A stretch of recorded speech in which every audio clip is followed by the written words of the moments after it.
All right, we got our guests in the chat. We got everything set up. Welcome, Destiny. You're live, by the way. Okay, well, welcome, one and all, to yet another episode of WIC TV. It's a cross-ideological space where we come together to talk about issues both political and serious, from the silly to the political and cultural, from the silly to the serious. We're going to have an interesting conversation today. Destiny, you made a tweet a few days ago, and I'm going to read it back to you, and I wonder if you stand by what you said. In a quote tweet to our interlocutor Jolah here, you say this: "Okay, never mind. I think this person is an op. LOL. Every single message and statement is literally the exact perfect thing that libs need to do to get eaten alive by the far left." I'm wondering, I guess, just to start off, do you stand by that statement, or was it just kind of made in jest? No, I stand by it. Okay, what makes you think that Jolah here is an op? And what is an op in your mind? What is he doing that you find to be Like if I were to cringeworthy think of like I need to insert like a lib-friendly person to slowly siphon more people off further and further left, like what are the strategies that I would want this person to engage in? So you have to do a little bit of like mudslinging at the left to earn some credit. You have to do a little bit of support from your moderate Dems to earn some credit. But by and large, you're engaging in the same types of lies and misinformation about your moderate Dems. You're never really attacking your further left people that hard. You're always like explicitly endorsing and supporting the further left people. And then you're constantly trying to hand wring or fearmonger or tone police people that are being critical of further left people. Like that would be like the ideal plant, I guess I would say. Well, Jolah, like how do you respond to the allegations? I'm going to give you the floor. Go ahead. I would say that recently, for issues that are kind of connected, kind of disconnected, and I am not talking about the personal issues that Destiny has with these online communities when I talk about this, but I do believe there is some sort of radicalization here where you have Peace Goes, anti-Semitic now, soy pills, a socialist sweeper, Josiah is completely just disconnecting from all of GGG.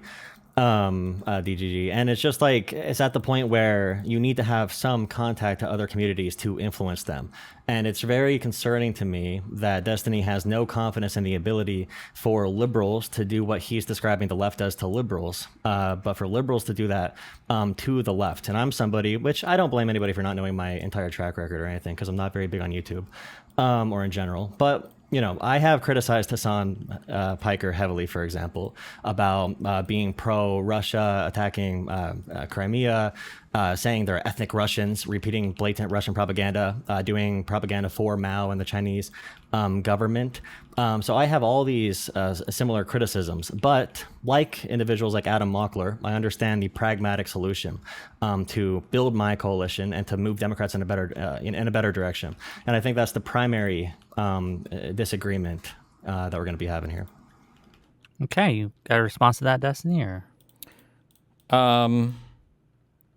I guess there was one part of that I didn't understand where you said that I don't trust liberals to do the same thing that DSA types are doing to liberals. But could you expand on that statement? I don't understand that. So I remember back when Adam Mockler spoke to. Am I still connected? You guys just okay. We're all good. Back when Adam Mockler spoke to Hassan, and some dumbasses in your community, which no offense to you, but I think you might have been upset as well. They were like, why is Adam Mockler not going hard on Hassan? Now, in my opinion, Adam Mockler is very intelligent. I think he's probably like the young LeBron James of liberal politics. I think many of us agree. He knows that in order to vie for influence in our coalitions, in a competitive coalition, which we need to operate, it's difficult, but we need to operate that. He needs to not go out and just be like, there's not going to be a big, you shocked your dog with the power of Zeus and you are terrorist and you are whatever. That's never going to happen. If anything, most of Hassan's fans, which you agreed with me a few weeks ago when we chatted, or they see themselves as normie progressives.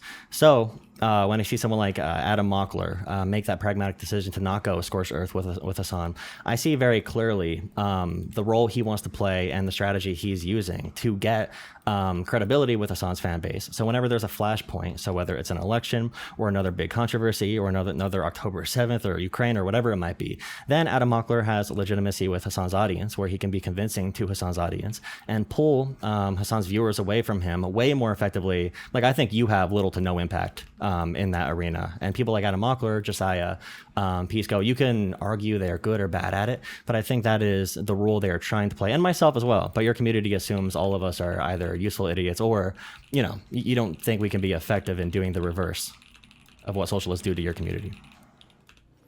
So the reason why I would say that they can't do the reverse is because you won't let that happen. So there's two easy questions that I can ask you. So the first one is, if Adam's fans watched the conversation that Adam had with Hassan, and if Hassan's fans watched the conversation that Adam had with Hassan, who's more likely to be pulled in the other direction?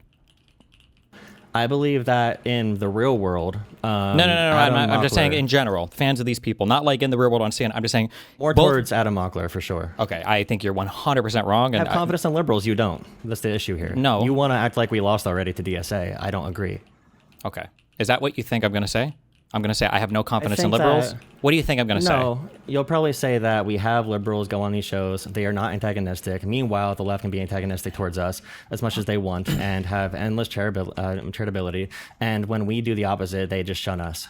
I assume you're going to say something along those lines. Nice. Okay, that was good. So a more correct answer did exist in your mind. You just decided to say the retarded one. That's fine. So Hassan has prepared that conversation. Hassan does not openly and blatantly attack people who are friendly-ish towards him. He's very explicit and very clear to that in his audience when he says things like, I think Brian messed up here deleting this tweet, guys. Like, I think that, but he's not an enemy, guys, right? But for people like Hutch or like Lonerbox, he signals these people are full-on enemies. You agree that Hassan does that signaling very explicitly, right? Or do you? Or do you not? 100%. Okay.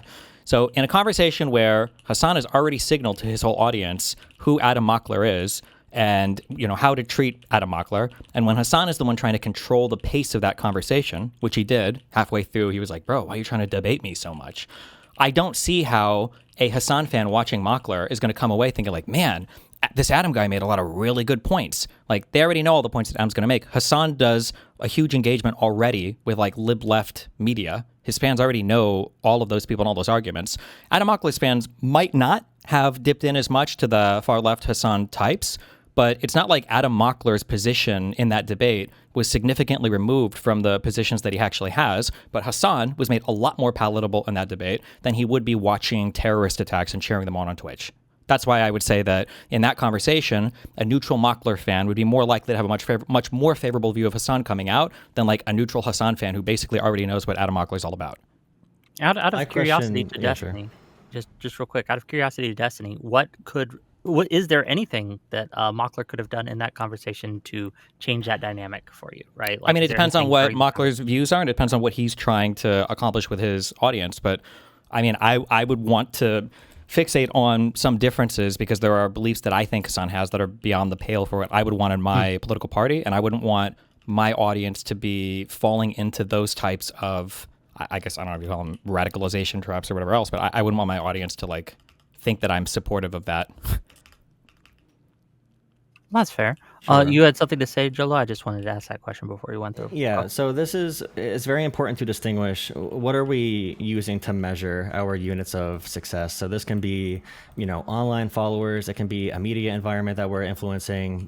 It can be a vote total. So for Adam Mockler, I believe that litmus tests that reside in demands that result in real world changes. So vote blue no matter who, for example, I think is a huge tool for liberals, which my response to you initially Well, wait, was real that quick, it's a just very going dumb back. idea. Do Sure. we disagree with my take on how I view the neutral Mockler fan and the neutral Hassan fan viewing like that debate? Because that was my reason why I would Online feel context. Yeah, I agree in an online context, but this is where I have no confidence in Hassan's politics to survive outside of the internet. So when I talk about flashpoints and vote blue no matter who, when there's another big election and Hassan is a little bitch baby about like not endorsing someone, I need Adam Mockler there, at least, somewhat palatable to like Hassan's fan base to be the guy being like super rah vote Democrat. And Keith Edwards, he sounded like a dumbass in that other conversation from a week or two ago, but he was a cheerleader for voting for Kamala Harris. So far lefties that followed Hassan versus Keith Edwards, I would rather far lefties follow Keith Edwards for the overall pragmatic consequence or outcomes of overall votes moving towards the Democrats' direction. So I think Adam Mockler There's more concrete demands that Adam would make with his content, and it's more actionable. Where Hassan will fade into obscurity the moment that DSA, the moment like moderate Dems have good candidates against the DSA types. Sure. So then the second question, because I said we'd have two questions regarding that. Well, so the first was the performance, where I feel like a neutral viewer of both fans is going to be more pulled towards Hassan afterwards. They're going to get a more palatable view of Hassan. The second question I would ask is, have you ever in your entire life seen any of these lib-left people that have been cozying up to these weirdo commie types? Have they ever like been able to call them out on their platforms to hold them accountable for anything? Can we think of a single example of this ever happening ever? Now that's where, I mean, I would. Here's probably the issue you have with the other creators I mentioned. At the Wait, hold where, on. You can answer and then give me your longer answer. But I was just, do you think that has that ever happened ever? And then you can give your longer answer. But I'm curious if you've ever seen that happening ever. No, recently there's been kids gloves in independent media for people like Hassan. So it did happen in the past, or because you said recently, implying that in the past it's it was a relatively new phenomenon. So so it's never happened. Okay, and then go give me your longer answer. Well, I could probably prepare if it never happened. I think that's where the real world consequences did smack the left back in the face, and the left can take a back seat when it comes to real life organizing and politics. And a lot of these DSA elections I view as flukes. So how transferable is Hassan's political movements into the real world? I would argue not very much, but Adam Mockler would be more effective in moving people his direction. Now, when we talk about how we approach these independent media platforms, if you see Pod Save America give Hassan an easy interview, and the portrayal, let's say someone from their fan base goes on your video, and I think you called him like a mindless, dumb fuck idiot, like that one guy, like Jon Favreau or something, because he was like cushioning the blow for the questions he was asking Hassan. If a Pod Save America fan goes on your channel, or if a Pod Save America, if one of them looks at your channel, they are there's a very little likelihood they'd ever invite you on to their platform to have a alternative opinion. And when you are on platforms like the Bulwark, after you talk to Tim Miller, he was talking to Pete Buttigieg about tankies, and Americans don't even know what tankies means. I'm not sure if you were the main influence for Tim Miller talking about tankies, but that type of language is not transferable to real politics, and I just feel like there's better ways to attack it. I don't know. Every part of that was meaningless. I don't know what that was even responsive to. When you talk about like Adam Mockler can have more reach in the real world because of the networks he's on in his messaging, I agree with that. Nothing about that requires him to cozy up to commies. He can do all of that without doing that. So I don't know what anything. Is he cozying up to them, or just keeping the possibility for like coalition, like an off ramp from keeping. Regardless of what he's doing, I'm just saying that if Adam Mockler never contacts far left communities, nothing changes about his reach at all. He doesn't go on to CNN or whatever to talk to Hassan's audience. He's not getting big new reach talking to Hassan's audience. All of those people probably know who he is anyway, but they're much, much, much further left. And then even when you're bringing up other people, you brought up that Keith Edwards guy, and you're like, well, he was a Kamala supporter. Yes, you can find these people, but I feel like sometimes people try to cite these as like, well, these guys are part of a broad coalition. But no, I think you're just finding a bunch of people who are more radicalized, who have been more moved down the pipeline because these systems are working. Like, yeah, he used to support Kamala. Now he's a fucking super DSA far lefty type. That Umesh voter guy that everybody's so mad about or whatever, whether they're mad about the guy himself or mad about me for spotlighting it so much, that guy was also like a McMorrow supporter. It looked like, and if you dug more into his past, he seemed like he was a little bit more moderate. But like a lot of these people become super radicalized because of this one-way system we have where we can't really critique the far left that much because a whole bunch of people like you're going to say, well, I don't really think it's effective. And for the far left people, I don't know. It seems like they're gaining more popularity. It seems like it's working decently well for them. Yeah, a question I had for you, Jolah, right? Because you mentioned that I tell me if this is mischaracterizing your argument, but you seem to be arguing that if we are mean to, or if we are too mean or cross the threshold of meanness towards people like Jon Favreau or other people we feel are running cover, right, for the left, that they will not come to our show and that it will limit our reach. Is there any conditions where we can be mean to these people, right? Like, is there a line that they can cross where it's now acceptable to be mean to Hassan or someone that is running cover for Hassan, like, say, I don't know, Jon Favreau or Pisco or Josiah or whoever, right? I agree there are times to be mean, but I would not do anything that is terminating a possible relationship. So we're in a competitive coalition. Can you give me an coalition. example of a time to be mean that would be okay to be mean? in your So life? I might make a video about. I have a lot of Hassan and Destiny fans in my chat, and I have moved both of them, in my opinion, to the middle of like progressive and more like a pragmatic liberal sense. And the Hassan fans will come into my chat and talk about like, Hassan wanting healthcare and just being a normal progressive. And I'll say, buddy, I really don't think it's good to, be pro the authoritarian Chinese government. And you might think it's dumb to be that light on people, but it also keeps people's minds open. You could be stern and be direct about your criticisms of someone without calling someone, like if I'm working on a job with someone that I know I need to work with in the future. If I call them or their boss a dumb mother effer, lunatic piece of shit with a terrible family background and whatever, some things are going to be so beyond the pale that rhetoric is going to cut me off from ever having influence in that community. This is totally non-responsive. If the conversation is just like, is there certain rhetoric that I engage in that's really radical and cuts me off from certain audiences, that like I would almost certainly grant that that's probably true. It's the way that I market myself online. I'm not saying that. Do you think that I'm saying that every single liberal needs to say that Hassan is a dog-shocking sex freak? Do you think that my criticism your of audience? Well, no, wait. We're not getting talking. the Are we sense. just talking about just my audience, or is this about like the broader like lib left discourse versus like socialist discourse?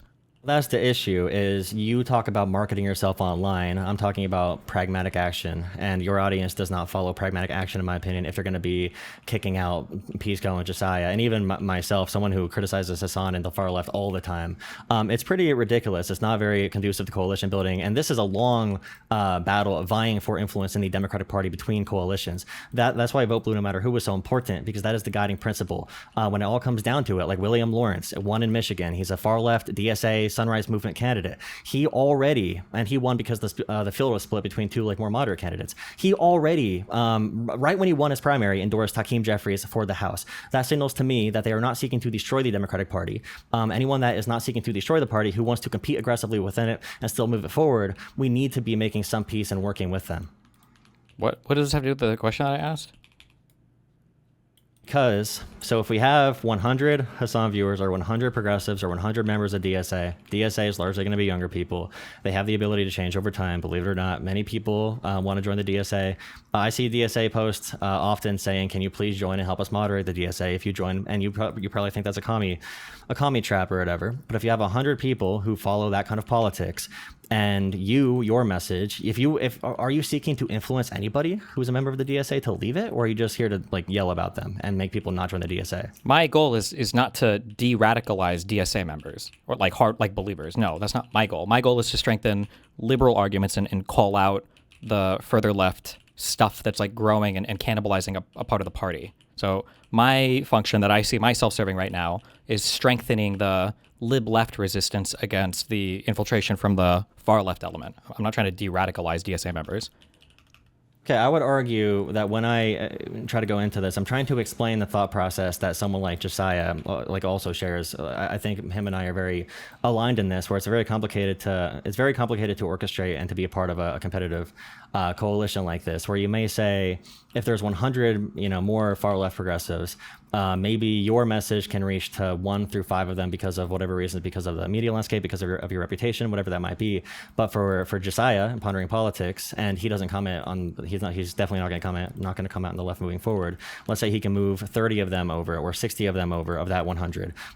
So when we take these certain actions, it's not an attempt to be like snaky or whatever. It's an attempt to broaden your ability to influence different coalitions and to vie for influence in different coalitions in the Democratic Party, which is why I attack Cori Bush, who lost. She is such a sore loser. She was in for one term. She got her ass kicked by Wesley Bell. She blamed AIPAC. She came back again this year. She's like, oh, AIPAC is off the table, blah, blah, blah. She lost by even more, I'm pretty sure, this election. I went super hard on Cori Bush, and I'll go super hard on Andrew Cuomo, because I just want, pragmatic elements to succeed in the Democratic Party. And I want everyone to know I can be a conduit to have that conversation, and in my own organizing, I'm not going to shut out someone for being far left, even if they are a 20-year-old dipshit that believes in like communism or whatever.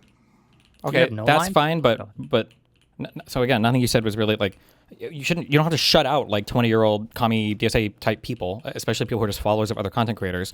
What I'm saying, the big argument that I've had with people is that fundamentally you will never be able to compete against that other side when it comes to taking members. They're always going to be funneling more from you than you are from them if they have no rules and you're held to a very restrictive rule set for how you can respond to them.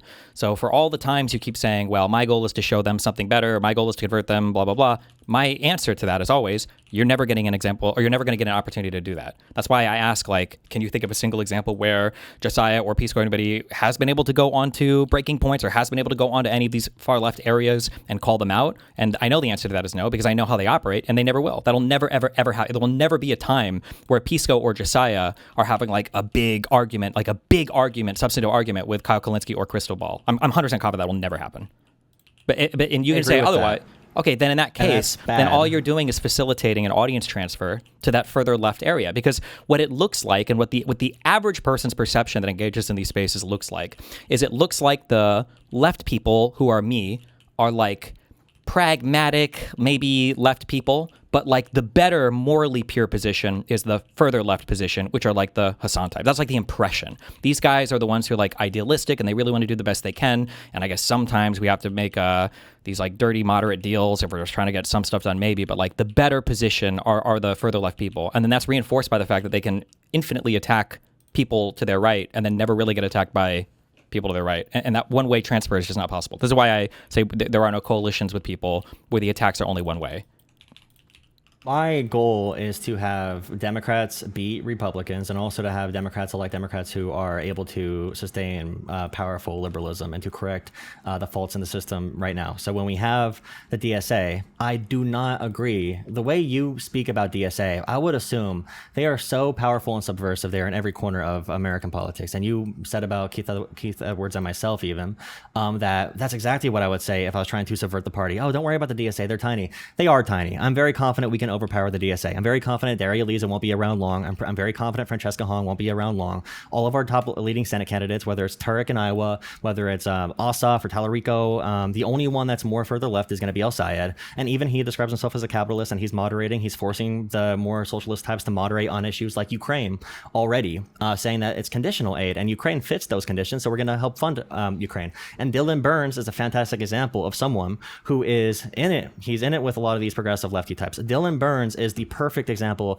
of someone that picks an issue like Ukraine and uses that as their key point, their driving point, to have a litmus test in the real world, not like, oh, do you think Hassan shot this dog? But in the real world, to have pragmatic political change. I just don't agree the DSA is that big and scary where we need to worry about, we go on Crystal Ball's platform. I think we can really only benefit from that. I'm not seeing it, and the top presidential candidates are all moderates. Maybe AOC is like 4th, 5th, or 6th with like 10% of the vote. I'm just not seeing that. They are successful in crafting the online media conversations.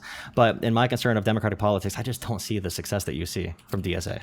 Okay, you said you're 20 years old? 21? 26. Oh, you're 26. Okay. Have you ever heard the word MAGA in 2015? No. Okay.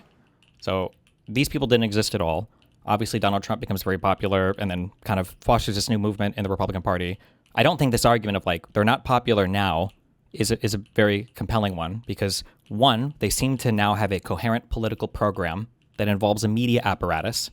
And then 2, they are becoming more popular, right? You agree they're more popular now than they were 4 years ago or 8 years ago, right?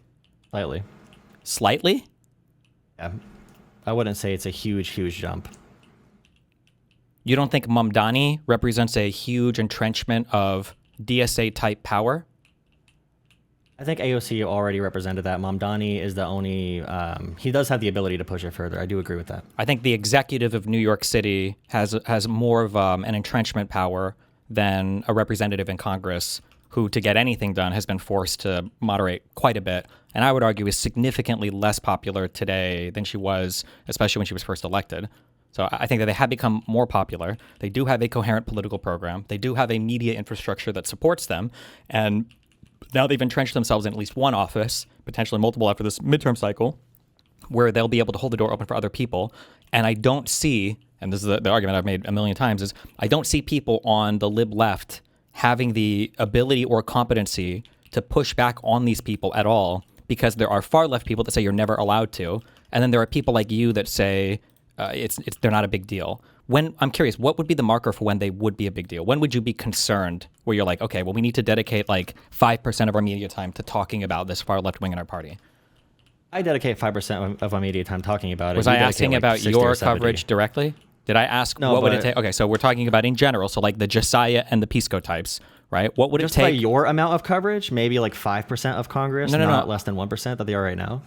I'm not for my amount of coverage. I'm saying to like criticize them 5% of the time. What did I say with Josiah? Maybe for every 100 anti-Trump videos, you have like one anti-love video. These guys will basically never. That was my saying, but fair enough. You're still stealing valor here. I feel like I said it first and you stole it from me. You didn't realize it. But regardless. That's not true. I tweeted it out. You may have read my tweet. Sure. Anyway. Hold on. Also, a lot of these interjections you're giving are in bad faith. Just because I'll ask this question. Do you think that I'm telling Josiah and Pisco that they need to cover the left like I do as much as I do? Have you ever heard me say anything remotely like that before? No. Okay, so I don't know why you're saying to cover them as much as you do. I've never given that prescription. My issue is that they are never able to do it. And it seems like they basically never do, and then they're giving reasons why, and you've given reasons why they never should. So that's my issue. So at what point is the DSA large enough that maybe they should cover them 5% of the time in their coverage? If we have a strong, it'll be large enough when we have enough DSA members to say things such as they're not going to be following the line of like Mamdani endorsing Jeffries. Once they say they want to destroy the Democratic Party, which I think there might be one who wants to destroy the Democratic Party. Other than that, we need to compete for influence in the coalition. And when we talk about like overall media coverage and time covering them, I agree like we can do more to cover them, but the real factional fights happen in the primaries, and you guys barely paid attention to the primaries until they were pretty much already over. Zoran Mamdani, the mayoral primary in New York, if you really think about that flashpoint, like if Zoran Mamdani had a real competitor that was not Andrew Cuomo, none of this would be possible. Do we agree that Zoran is like a huge gateway for what's happening right now for DSA, for these other like DSA members from New York? Yeah, but that's my argument. They have a level of entrenchment that they didn't have before. But my question was, so it's just a messaging then? Thing? Like if, let's say that all of the DSA people lose their election somehow in the general in New York, and then let's say that Mamdani says we need to take over the Democratic Party and they have even less power after the midterms, then you think it would be more of an issue because of the message? I have confidence that reality will conflict with them, and it always does. They either crash back down to earth or they will be out of Congress. I don't think they'll be around very long. Or they'll have to, like, Zoran Mamdani had to keep Tish, the police commissioner of New York. She's like the biggest, like, pro-Israel, like, billionaire-backed whatever, like, everything the left hates. He forced the DSA into submission to accept her for pragmatic political reasons. I think that's a sign that their power is very limited. Like, what has Zoran actually been able to get done?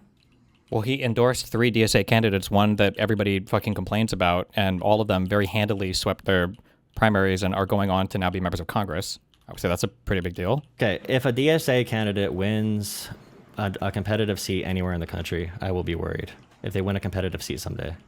Do you consider the Wisconsin general election for governor? Is that like a competitive seat in your mind? Or? So that'd be a sign of Francesca Hong that we'd have to be very, very staunchly in the coalition, but also against her. So I would say that it's completely harm reduction for her. So I do agree that's the biggest blip that we can see right now.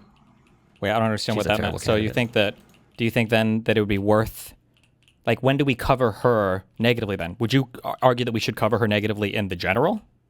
If she wins the general election and is able to be a popular governor, then I think it'll be a serious discussion. But I don't see that happening. I mean, I don't have much confidence that'll happen. I don't know why you keep saying I don't have much confidence that'll happen. I'm not asking what your confidence is that'll happen. I'm just curious where the line is for you. Because if it's Mamdani is in one of the most powerful political positions in the United States, right, second to President. I mean, the mayor of New York City is a huge political office.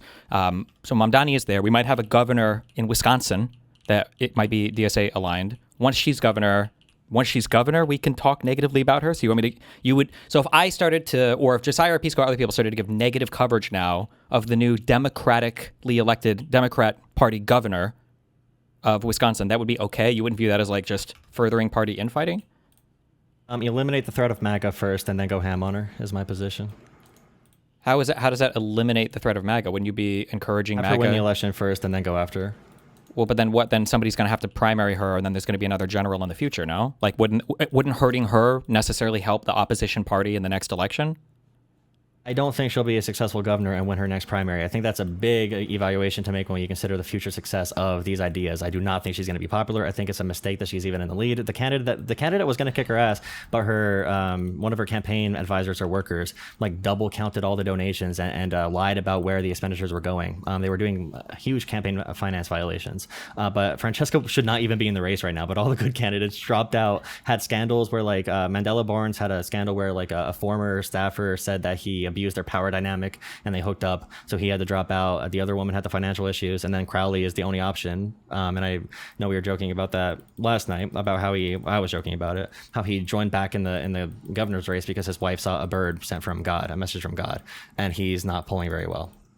So it's a mistake. It's not like a huge example to me of the system working when all of the Democratic Party's presidential candidates, 80% of that or 90% is going to Pete Buttigieg, John Ossoff, Gavin Newsom, Kamala Harris is leading the polls. And a Democratic Party like that, maybe if there was an actual DSA candidate even polling, other than AOC at like 5 or 10%, we could have that conversation. But all of our Senate candidates are very, I'm just very confident in liberalism. I'm very confident in the political reality that no matter what arguments they make, no matter how much online domain they have, when shit really hits the concrete and we get on the run politically and elections come and go and 2028 comes around, I do believe I have trust in liberals that we're going to be able to pull it through. And I just think liberals are focused on destroying MAGA right now.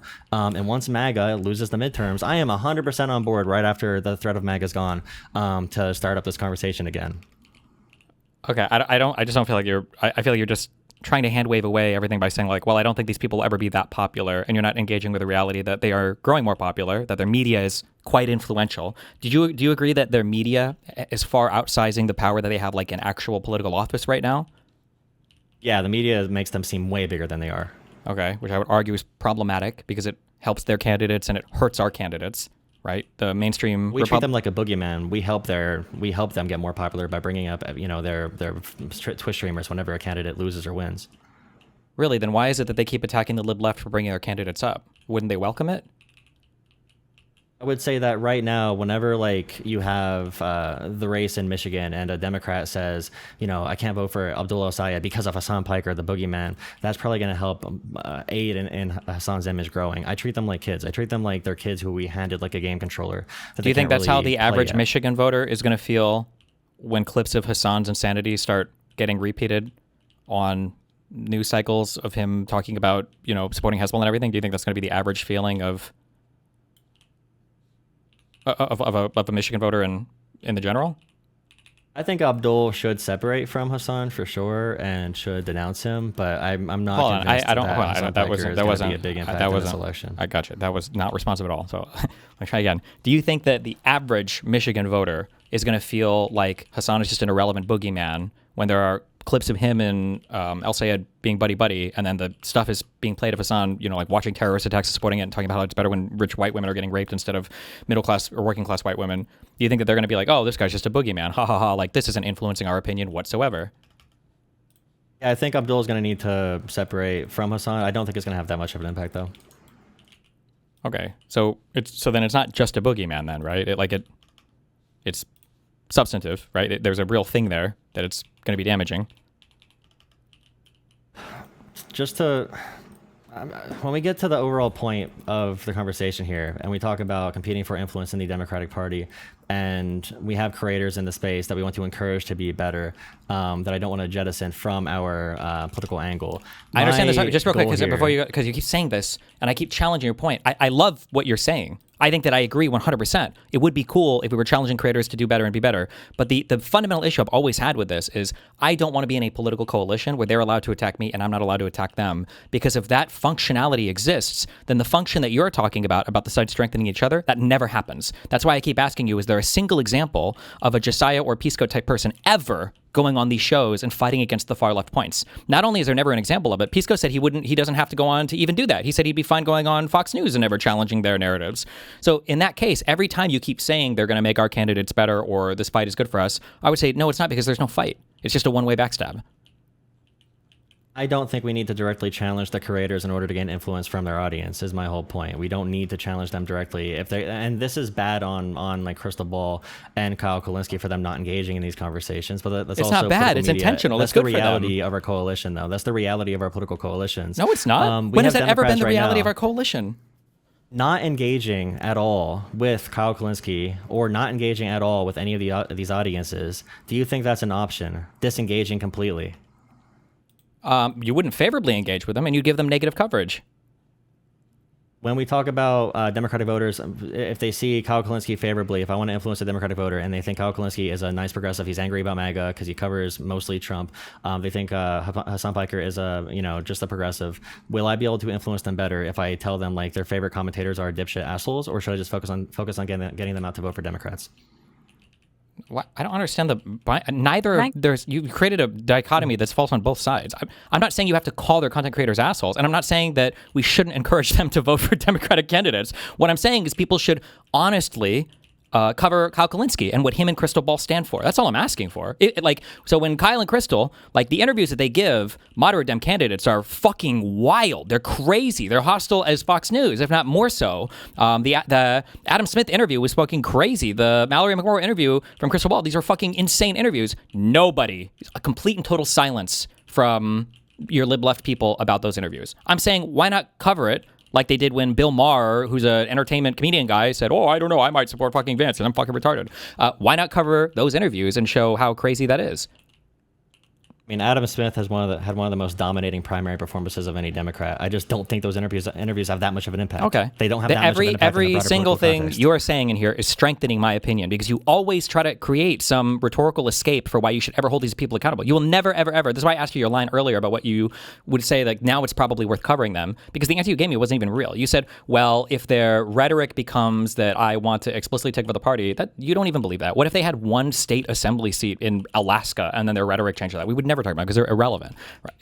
So I don't understand why you keep, like, it sounds like there's always a reason why you would say not to give these people negative coverage or not to push back on them. Like, do you think that Bill Maher is significantly impacting like the Democratic elections in Michigan or some places? And if that is the case, have you been critical about Josiah? Because I'm pretty sure, doesn't Josiah say like, Bill Maher is a fucking idiot or whatever? Doesn't Josiah go pretty hard on Bill Maher in that conversation when he represents like potential outreach to moderate voters?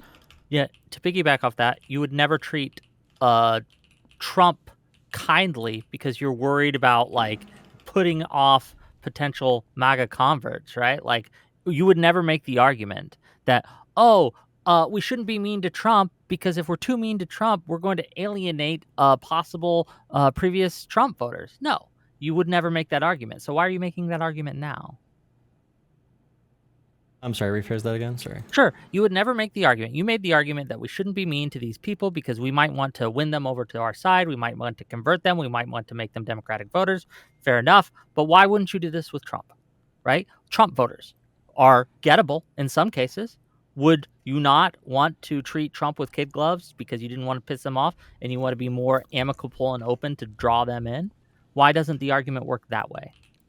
If I talk to a Trump supporter, I know that they, in my opinion, social identities and social issues dominate politics. So I know that versus DSA, a Trump supporter is probably going to be highly religious. They probably are very close to their identity as a white person in America, and that completely conflicts with my vision of a future for America. And then when we talk about DSA getting more popular, white religious people conflicts more with your vision than people who are overtly trying to take over the party from the inside, who are pro-Marxism and pro-Putin and Stalin? Yeah, because in American history, in all of American history, America has been more geared towards white religious men dominating politics. George Bush justified Iraq by saying we're going into a holy war. Republican politics has always been primed. You know that's for not cult true about members. George One Bush, reason right? why- That's not even remotely true. What? You could find the quotes. You don't have to find the quote. I watched it live on TV. He did say that I think he prayed and he talked to God, and this is the right answer. America went to war because we got terrorist attacked, and George Bush could have thrown a dart at basically any country on the planet, and we went to war with it. He didn't say I don't think he was. This was not like a call to religious people to go to war. Like, yeah, he uses religious rhetoric. Every president does. But I'm sure you would agree the Republican Party has been far. It's easier to have a cult mentality in a highly religious evangelical group that's all the same race and culture versus the Democrat Party or the DSA, which is like every single minority group together. Well, the Democrat Party, party. yes. The DSA, no. I think the DSA is perfectly copied. There's a reason why El Sayed brought more white people together in Detroit than has ever happened in the history of the United States of America. Like, there's a reason why these audiences, and by the way, all the content creators that seem to refuse to disavow or attack any of these socialist people, your Adam Mocklers, your Josiahs, your Piscos, all of these people also happen to be young white men. I don't think that's a coincidence. It's why one of the biggest pain points for this DSA types, for people like you included, and people like Keith Edwards, also young white men, were Jasmine Crockett. I don't think that that's a coincidence. I can't think of another candidate who has taken that approach towards their primary opponent that they lost to after promising to campaign for them. That's the only reason why I spoke on. Did she? I don't believe she ever promised to campaign harder. for him. I don't think I've ever seen a quote where she promised to campaign for him. And after she lost, when she was on stage, she said that she'd support the entire ticket and she was going to actively campaign for black members who are down ballot. She never disavowed Tallarico or said she doesn't support him in the general or she doesn't like him or whatever. She just said she was going to spend her time doing down ballot campaigning, but she supports the ticket. She said that explicitly. Yeah, if Haley Stevens or McMorrow, or if Tallarico lost and did the same thing, I'd be criticizing them very heavily. And I've given Haley Stevens her flowers for this. My goal is to deal with the rising popularity of the DSA, and we have different approaches to that. I don't think that the DSA is full of irredeemable members defined by their national party. And when I say that, then your audience definitely believes that. Your audience definitely believes that I'm an op, that Josiah's an op, that we're all ops. Wait. You guys aren't random. Intentions. You guys aren't random blind members of the DSA. You guys are political content creators.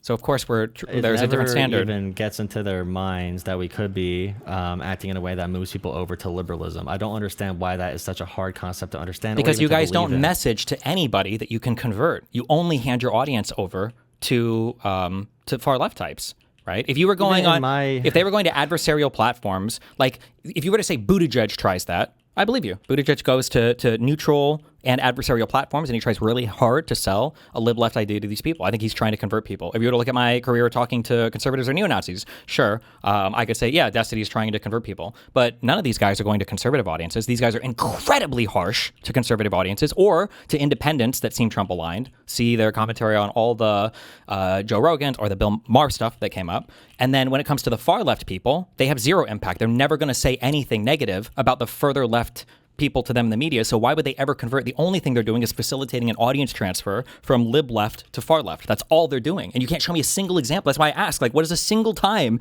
where who would watch Josiah and ever get a negative opinion from him of Kyle Kalinske or Crystal Ball? It would never happen. But nobody who watches Crystal Ball and Kyle Kalinske are ever going to see a Josiah clip and think, wow, actually, I think Kyle Kalinski's crazy, and I'm agreeing with this Josiah guy more. That's never going to happen because it's a ratchet where it's always set up so that if you watch Josiah, if you watch Pisco, you like them, and you might actually end up liking the further left guys. For the further left guys, they're always going to try to create that backstop to move anybody to the moderate left position because what do they call them? They say they're MAGA light. It's the single party duopoly. It's all the AIPAC supporters. Like, yeah, I'm really happy this is the final day of DSA debates. These conversations are very drawn out. So for everybody involved here, I mean, I agree there could be more criticism. In my opinion, we can get more influence if we are the number one enemies of MAGA. It probably doesn't look good for us on the liberal side if they go to our pages and we're attacking the left right now in a period. Like, for example, Max Miller is a Republican that beat his wife and his granddaughter. The MAGA fight is over. I know you like to talk about the Max Miller guy. We're in the primary season right now. Why do we care? Yes, we all agree MAGA is bad. MAGA is on the way out. We lost that election in 2024. MAGA is on the way out. Who knows what everything's even going to look like after the midterms, if the MAGA brand is going to have any staying power whatsoever. Like, the next fight is going to be whatever faction emerges from the MAGA carcass, who's also probably going to disavow MAGA. The issue is here, for every one crazy DSA member that says they're anti-Thanksgiving that we have, Republicans have dozens of child abusers, dozens of actual criminals who should be in jail, who are government agents, who are leading political office, who are not going anywhere. And those people are going to be transitioning to whoever the next authoritarian right-wing leader is. The idea that MAGA is done, Democratic voters are looking for anti-MAGA voices still. So when they go on our pages and they see us, doing left bashing right now during the primary, they'll probably gravitate towards a Kalinske or a Hassan who have covered Max Miller. I think it's good to cover Max Miller, who is a Republican congressman, who's beating the shit out of his wife and his granddaughter, who is Bernie Moreno, a Republican senator's daughter. It's his daughter and his granddaughter. This is like the Republican infighting. This is the perfect story that we need everybody to know that the Republican Party, and they are still funding Max Miller's campaign. And if you think the fight versus Republicans is over and we should be left bashing, that's just the biggest difference here. Like MAGA's over. I don't think MAGA is anywhere near over. I don't think Trump is going to be the only thing that falls, and then we're finally back to normal, democratic institutions. We're going to have to be working with this coalition. Is still going to be there when Trump is gone. We need to keep on bashing Republicans. It is still my goal to bash Republicans, number one, first and foremost. I don't understand why you would ever say like we're done with that fight. Okay. Did I say that?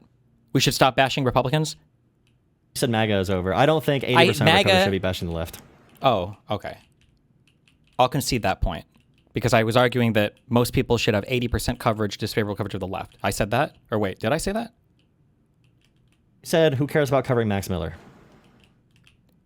And then that means I think that people like Josiah and Pisco should spend 80% of their coverage bashing the left. That's what that means? No. Do you not care about... What is your metric for knowing if you're successful with this? Is it more followers? Is it, a media environment that changes? What is your end goal? My end goal for what? My life or my entire political mission? Right now, the issue I have is that there is a subversive element in the Democratic Party that has a strong institution now.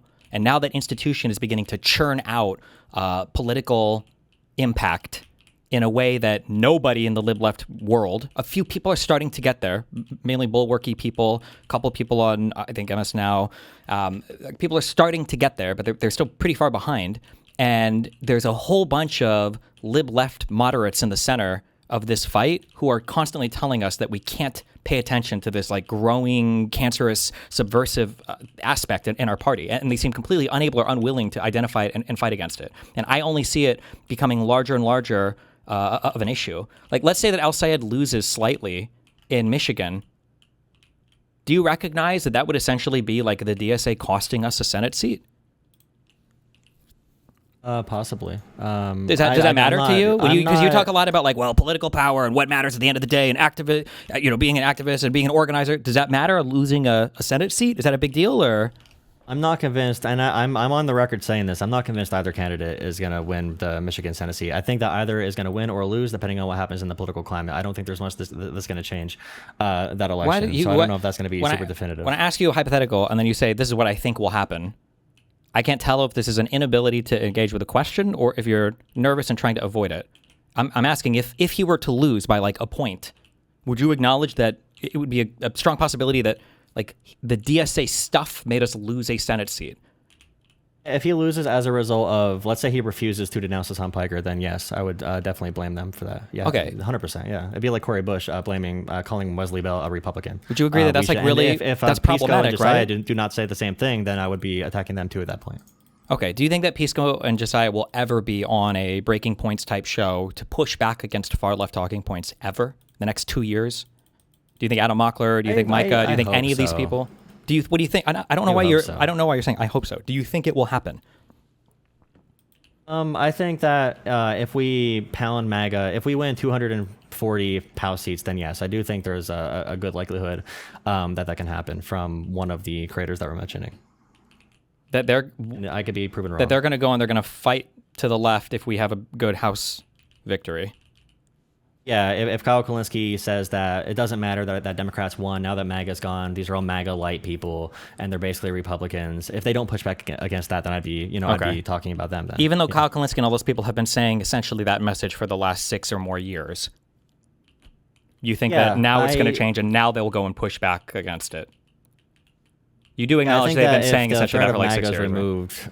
Whenever the threat of MAGA is removed, I think there's more potential for left infighting. And I said this to like Bernie people too a couple years ago, where if Trump is in the picture, everybody's focused on beating Trump. If you want to deal with stuff on the left, it's going to be in primaries, especially if we think Republicans are not presenting the threat they are right now, because no one is in the mood to like bash anyone on the left. And I agree with you that the people like Hassan who did not endorse Kamala Harris are benefiting from the wave that's currently happening. But my argument would be that we have to ride with this like populist wave, guide it into a better direction, so when it crashes, we're not falling off the cliff. I don't understand why we keep saying the same thing over and over again. I don't know if this is like a program talking point, if we're like in the Rubio robot world. You keep saying this thing of like, we need to guide it, and we need to do this. And I keep responding to this saying that no guidance is happening. Do you understand that? That's why I keep saying, when will they ever go on these programs and push back? That's why I keep saying that, is because whatever guidance you're talking about is purely, it's a delusional fantasy. It won't happen. It fundamentally misunderstands and misstates my problem with the current environment, in that the far left will only ever punch right. They will never host criticism of themselves. It's explicitly part of their political program, and you seem to be hand-waving that, saying, I hope in the future people will criticize them because they built credibility with their audience. The credibility only goes one way. I don't hear any response to those, and then we just like repeat this weird talking point. Sure. There is no question for you, Destiny. Sure. If I may, right? What would change your mind about your the current environment? Like, you've made arguments that I happen to agree with, that we are in a time where there are subversive elements that are trying to kind of change the party and influence the party and push the party in different directions that are going to be harmful to Democratic Party as a whole and liberalism. What could we see, or what could change that you would be less inclined to feel that way, that you would be like, okay, maybe I was overselling this, maybe this was wrong, etc.? Like, what would we need to see? I mean, my biggest worry that I said over and over again was the inability for any of these people to ever punch left ever. Like, I think that probably the epitome of this in my mind maybe would have been the whole BLM riot stuff, where there was like the riots all over the country. There was the whole defund the police thing that a lot of lawmakers were complaining about, behind closed doors, that there was a lot of radical messaging coming from the further left element of the party that for some reason the establishment wasn't able to accurately push back on, or adequately push back on, like either. Like there was just no way to do that ever, and it always was a disaster for any Democrat that tried to do it. If I was in a world where I saw any of these like lib left content creators, if Pac-Man or Brian Tyler Cohen or Josiah or any of these people, every now and then released a video and they were like, ridiculously unfair interview on Breaking Points with Mallory McMorrow or whatever, and I'd be like, oh, okay, this is. There's like, I see that it's there, like there's a limiting mechanism there, and I would feel confident that if the far left people got more and more entrenched and then more powerful, that mechanism would continue to ramp up, that the immune response would continue to kind of like, kick out, or it would increase, right? We'd have the antibodies necessary. Yeah, there'd be like a response there. Like if somebody got injected with a virus and you saw like 4 days later they had no fever, like my thought would be like, holy shit, this person has AIDS. There's like no immune system or something. Like they're going to die. This person's going to die. But if they had like a fever and stuff, you're like, oh, okay, well, there's like an immune response. Like something is happening. Like I wouldn't be worried. But all I hear from these lib left people is infinite capitulation to these far left people who are openly hostile in the most egregious manners towards our political party. Like a statement I've made over and over again is that like the most consequential election, it was the 2024 election, maybe 2020, and both of those were more consequential than 2028 will be. 2028 will be important, but 2024 was the big one, and that was completely fucked for no reason too. Like there was no reason to ever have doubt over who to support there. So I don't know, that the inability to accurately hold people to account for that is crazy in my mind. Like I would say that if you were a seasoned political commentator and you couldn't endorse Kamala over Trump in that election, I would never, ever, ever have you as part of any Democratic movement ever. You would be like completely castigated. You'd be outside the party, and everybody should know how fucking insane you are. So that would be my perspective, because it's such an easy question. At that point, like if you're willing to entertain those types of people, why not entertain? Like if Fuentes comes and wants to caucus with his candidates in the Democratic Party, and they're willing to try to fight like in more moderate areas, like I don't know, why not invite a Fuentes type? Like people will immediately be like, oh no, not the Nazis or whatever, because we have that inbuilt anti-Nazi thing. But for the commies, or for people that are intentionally trying to destroy our party, it's like, well, I don't know, maybe we can flirt with them over and over again, because in some hypothetical future they'll all just kind of like fade away, even though nothing indicates that that'll happen. Question for you, Jolah, and then I'll let you respond to whatever you like. So you've mentioned that you personally criticized the left, and you've criticized the DSA, you've criticized people who are on the left that you feel are acting poorly. Is there a clip or evidence or maybe a tweet where you criticize any of the big liberal content creators for not going as hard as they should against people like Hassan or Kyle Kalinske or anything like that? Is there any time you've done that? Do you mean criticize? I criticize Hassan directly, or do you mean like criticizing like someone for not going hard enough on not going Hassan hard on and the them? far left? I don't know. Probably. I think I reviewed when Hutch and Josiah were on Crystal and Kyle when that came out, and I probably criticized. I know I was super hard on Crystal and Kyle during that interview. I'm not sure. I forget how hard they went, but it doesn't happen that often because they do not host conversations like that. Okay, I on the was far just left. curious. So it's hard Okay. to, yeah. Yep, Recently, it's fair hard enough. to say. I'm gonna let you respond to anything that Destiny was saying that you disagree with. Go ahead. And this conversation will keep it will keep looping. So there's a population of people that believe one thing about the world, or they believe something about commentators, relationships they built up over years and years and years. And the DSA is rising as like a social group as well for young people. I know from firsthand experience, the local Democrats are all age 45 up. If you want to hang out with young people, they're going to be probably DSA, or it's going to be another like further left progressive movement. Now, these things are going to be existing regardless if I participate in them or not. And if you're a fan of Hassan or Kyle, that's going to be there already. It's going to be happening. So my goal is to be attached to those communities so I can vie for influence in those communities. And it's just going to be a difference in opinion. I understand, or at least tactics. I understand what Josiah tries to focus on and why he doesn't get involved in lefty infighting. I think it is debatable how fruitful that can really be. But yeah, everything that I'm doing is, in my opinion, good faith to try and make sure that Democrats can beat Republicans. And I'm not happy with these elements of the left. I'm not happy that Kyle Kalinske never hosts a conversation critical of the far left. But I know how they are. I know how Crystal Ball is. I know how these people are going to act, how they're going to react to it. The best thing I can do is how can I reach into their audience and pull people to my side. So if it means having Hassan videos every once in a while where I criticize him, or if a Hassan fan comes in my chat and I can introduce like, hey, Hassan said this about Mao. That's way better than if I would, or if Adam or if Josiah would be like, the other extreme of calling Hassan like a dog shocking terrorist. And that was my criticism of Destiny's community. To consider me, you could just say I'm dumb or whatever, but saying I'm an op is kind of crazy. If you want to say I'm a useful idiot, I'm going to be abused by the lefties, then that's fine. But at least I have the opportunity to vie for their audiences. I would say that Destiny's and his community have almost zero potential to do that, and he could definitely influence the Bulwark, which I think you definitely have gotten in with the Bulwark. But yeah, it's just a difference in goals. So this conversation will keep on looping. The one we had with a Wick earlier, Wick is much more aggressive, I think, about like the DSA overtaking Democrats or whatever. But yeah, Maybe I am. Anything you want to respond there, Destiny? Any? Yeah, I agree. It's a loop. He keeps saying that he will have pull on these other audiences, and I'm just going to say that it's never going to happen, and it won't. That's why there's no examples of it happening right now. But maybe in the future I'll be proven wrong. But I don't. I just don't ever foresee it happening. It hasn't happened yet. Fair enough. I interacted, yeah. No, finish, and then I'll... When I interacted with Destiny's community in the past 2 weeks, I got brigaded with messages from the far left, complimenting me, asking me to join their side. They're like, we don't care if you're a communist or a socialist. We don't care. The DGG community is calling you an op. You should come join us. And I'm like, I'm not doing that because I'm not in that crowd. But the incentives for being associated with like Destiny's community, the barrier for entry at this point is pretty high for people who are new commentators. And I'm someone who does again, I'm not a huge commentator, so I don't expect people to know this. Can you explain this barrier? I criticize Hassan all the time. I make videos criticizing Hassan. I do it to Hassan fans, and I've gotten some of them to back off from Hassan a little bit.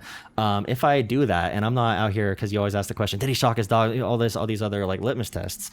Then the audience Destiny has, and I think for good reason, for the the stuff that happens with the snarking, and I don't even want to get into that bullshit.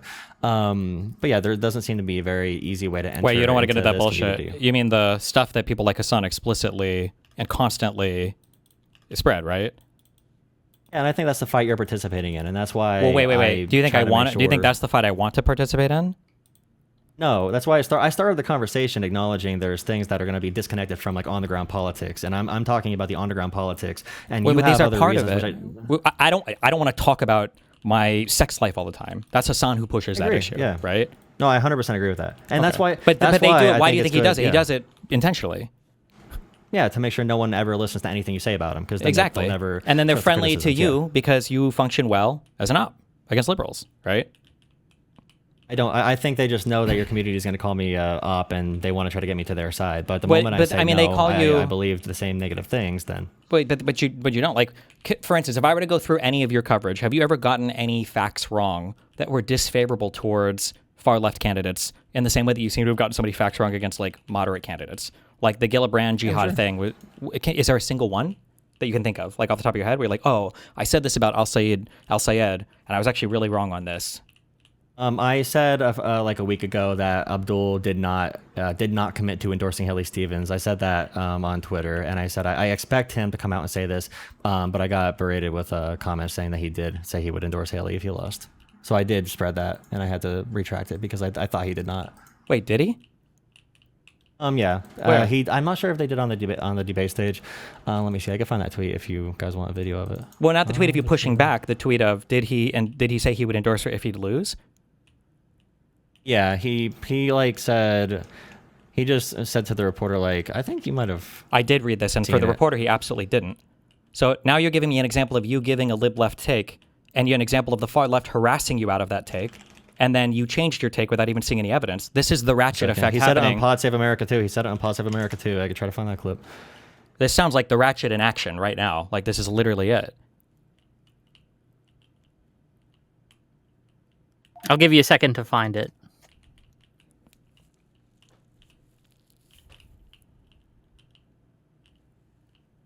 Take your time. In the meantime, let me read some of these super chats while you look.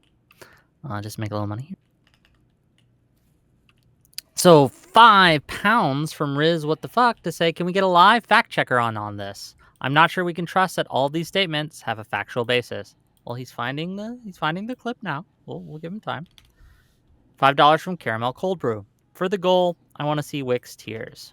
Thank you for that. $2 from Odashara, Yummy Yummy Tears. $5 from Hedonic Samuel. We're going to be hearing Republican ads about Hassan until 2028 unless we nip this in the bud. It's shrimple. $20 from Keir Starmer fan, 123. Pisco hate comment, Josiah hate comment. I will be unalive before I stop being DGG. Vote Mike Rogers. Okay, thank you for the $20, I guess. Quantum Fantasy, member for 22 months. 1930s Germany has some lessons on the small group. Don't worry about it. Well, thank you for that. Any luck on the clip, Josiah? Or sorry. Hey, just because we are both same J. It's a J name. Just because we both sweep for communists doesn't mean we're the same person. Yeah. So this is a post from Too Raw Too Real, who's a very very liberal account. Even I think he made fun of like Bernie Sanders' heart attack a few years ago. It's in your Discord DMs. Yeah. Sure. Yeah, so remember, Destiny said that I was a product of the ratchet effect when I said this, and he said that Abdul did not actually endorse supporting Haley Stevens if he lost. So Destiny right here just lied to you. What did I lie? Wait. You can clarify. No, wait. What do you say I got wrong? You said I'm a victim of the ratchet effect. You said I'm a victim of the ratchet effect, and Abdul never did that. So I'm happy. Wait, what did I just say? Clarify. What did I just say? What did you just say that I got wrong? I'm surprised you did not. Wait, how did you not know Abdul said he'd support Haley if she won? How did you not know that? I thought you covered this stuff. What did I just say that was wrong? How did you not know Abdul said he'd vote for Haley Stevens if he lost? Or I never saw that anywhere, and I went looking for it. Did he? It's really surprising. I thought the left was the only ones who are inaccurate with the representation of the center of the party. But I don't know why you're not answering the question. Did he say that? Did he say he would? Yeah, we can clarify right now. I have the clip he sent me. Let's see if it is correct. Are we all watching so we can all hear? Oh, wait. Wait. Oh my God, where's the thing? Oh, okay, I'm watching. Okay, we're watching? Cool. Primary, will you support her in the general? I've been super clear about the fact that we got to beat Mike Rogers. So yes, you guys keep asking me the same question. Okay. That seems like it. Sure. Fair enough.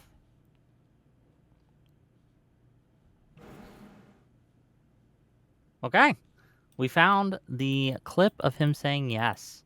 Great. Do we think that, I guess... Well, where do you guys want to go from here? I can invite callers in. We are looping, though, right, at the end of the day. But I guess, Jolah, do you stand by your statement that Destiny was lying about this? Is that what you said? Yeah, I think smearing me, saying I was a victim of the leftist ratchet effect is really crazy to do off the rip before even having proof of what happened. That's pretty crazy. Well, to be clear, I said that because you referenced the article that I did read on stream, and that article does not say what you just said. That's why you have a video clip now from another thing, which is like, and I'm granting it, but that was a pretty light answer, but That was the issue. Is I'm you giving cited the an same article. charitability your community has shown me.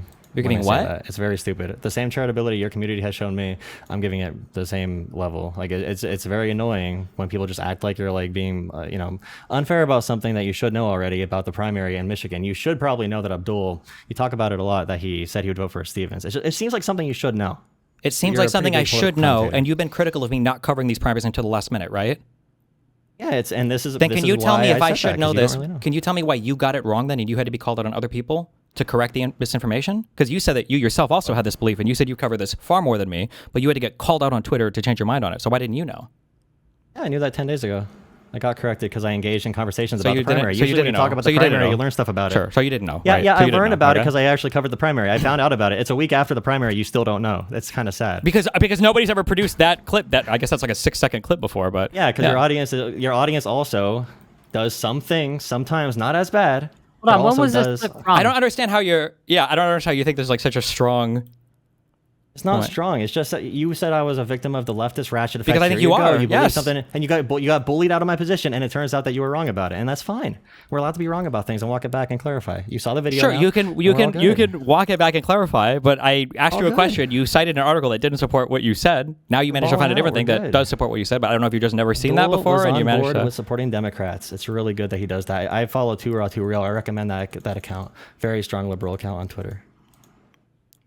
Are there times where he was asked this question and he dodged the question? Why couldn't he say the same thing when he was asked multiple times? When? What? When? Destiny, do you have a clip of him dodging the question that we can look at? Well, the one I can think of was the same article that he cited. That's the one that I read, where it seemed like he was unwilling to give an answer. But that's why I'm not sure why he cited that article of him talking to the reporter. Yeah, he did it on PodSave too. I mean, maybe Abdullah Also, had to be during bullied- the- did he bullied into refuse that- into to- that position? During the debate, on the debate itself, did he dodge that? I'm not sure if they asked it. Did they ask in the debate? I didn't watch the whole thing. I don't know the answer to the question whether it happened on the debate stage or not. I wasn't sure if he was asked on the debate stage. I don't know what he Let's answered see. on the debate stage. I don't know. Let's use Claude. Let's see if I can find it. Claude, okay. That's what I Hutch guess uses. I the- don't use Claude though, but Hutch does, so I follow. Well, wait, him. I'm curious. You used Claude because when I asked Claude, I said, are there any clear statements from Abdul El-Sayed where he said that he would explicitly endorse Haley Stevens if he lost the primary election in Michigan? Claude's answer to me was, short answer, I couldn't find any clear on-the-record statement from El-Sayed explicitly pledging to endorse Stevens if he lost. The reporting on that question ran almost entirely in the other direction. What is documented, and then it cites 2 Slate articles, Stevens was repeatedly asked and answered. She told Slate in July that she would endorse and campaign for El-Sayed if she lost, saying that she was on the team and told CNN on primary day that she would support him if he won the nomination. She followed through. After conceding on August 5th, she posted that she had called El-Sayed to offer full support. And then the closest analogs for El-Sayed is from 2024, not this race. As a prominent backer of the uncommitted movement, he said at the time that he would support the Democratic presidential nominee over Trump in the general election, a general commitment to backing the party's nominee. What did you ask, Claude? Because clearly I prompted wrong because he didn't find anything when I asked. Looking for it right now. I just remember seeing that Too Raw Too Real put up that clip because Too Raw. I mean, you'll have seen clips of him before. He's more of Well, like a it is center from the supporter. reaction room, and so if this is a reaction room from one of the debates or the primary, like if this is reaction to primary night coverage, Well, what is that? I Wait, think can you we link me? can- What is that? Or what is that interview from? I guess link me the thing. I'll link you the tweet he gave me. Give me a second. This is what I was sent.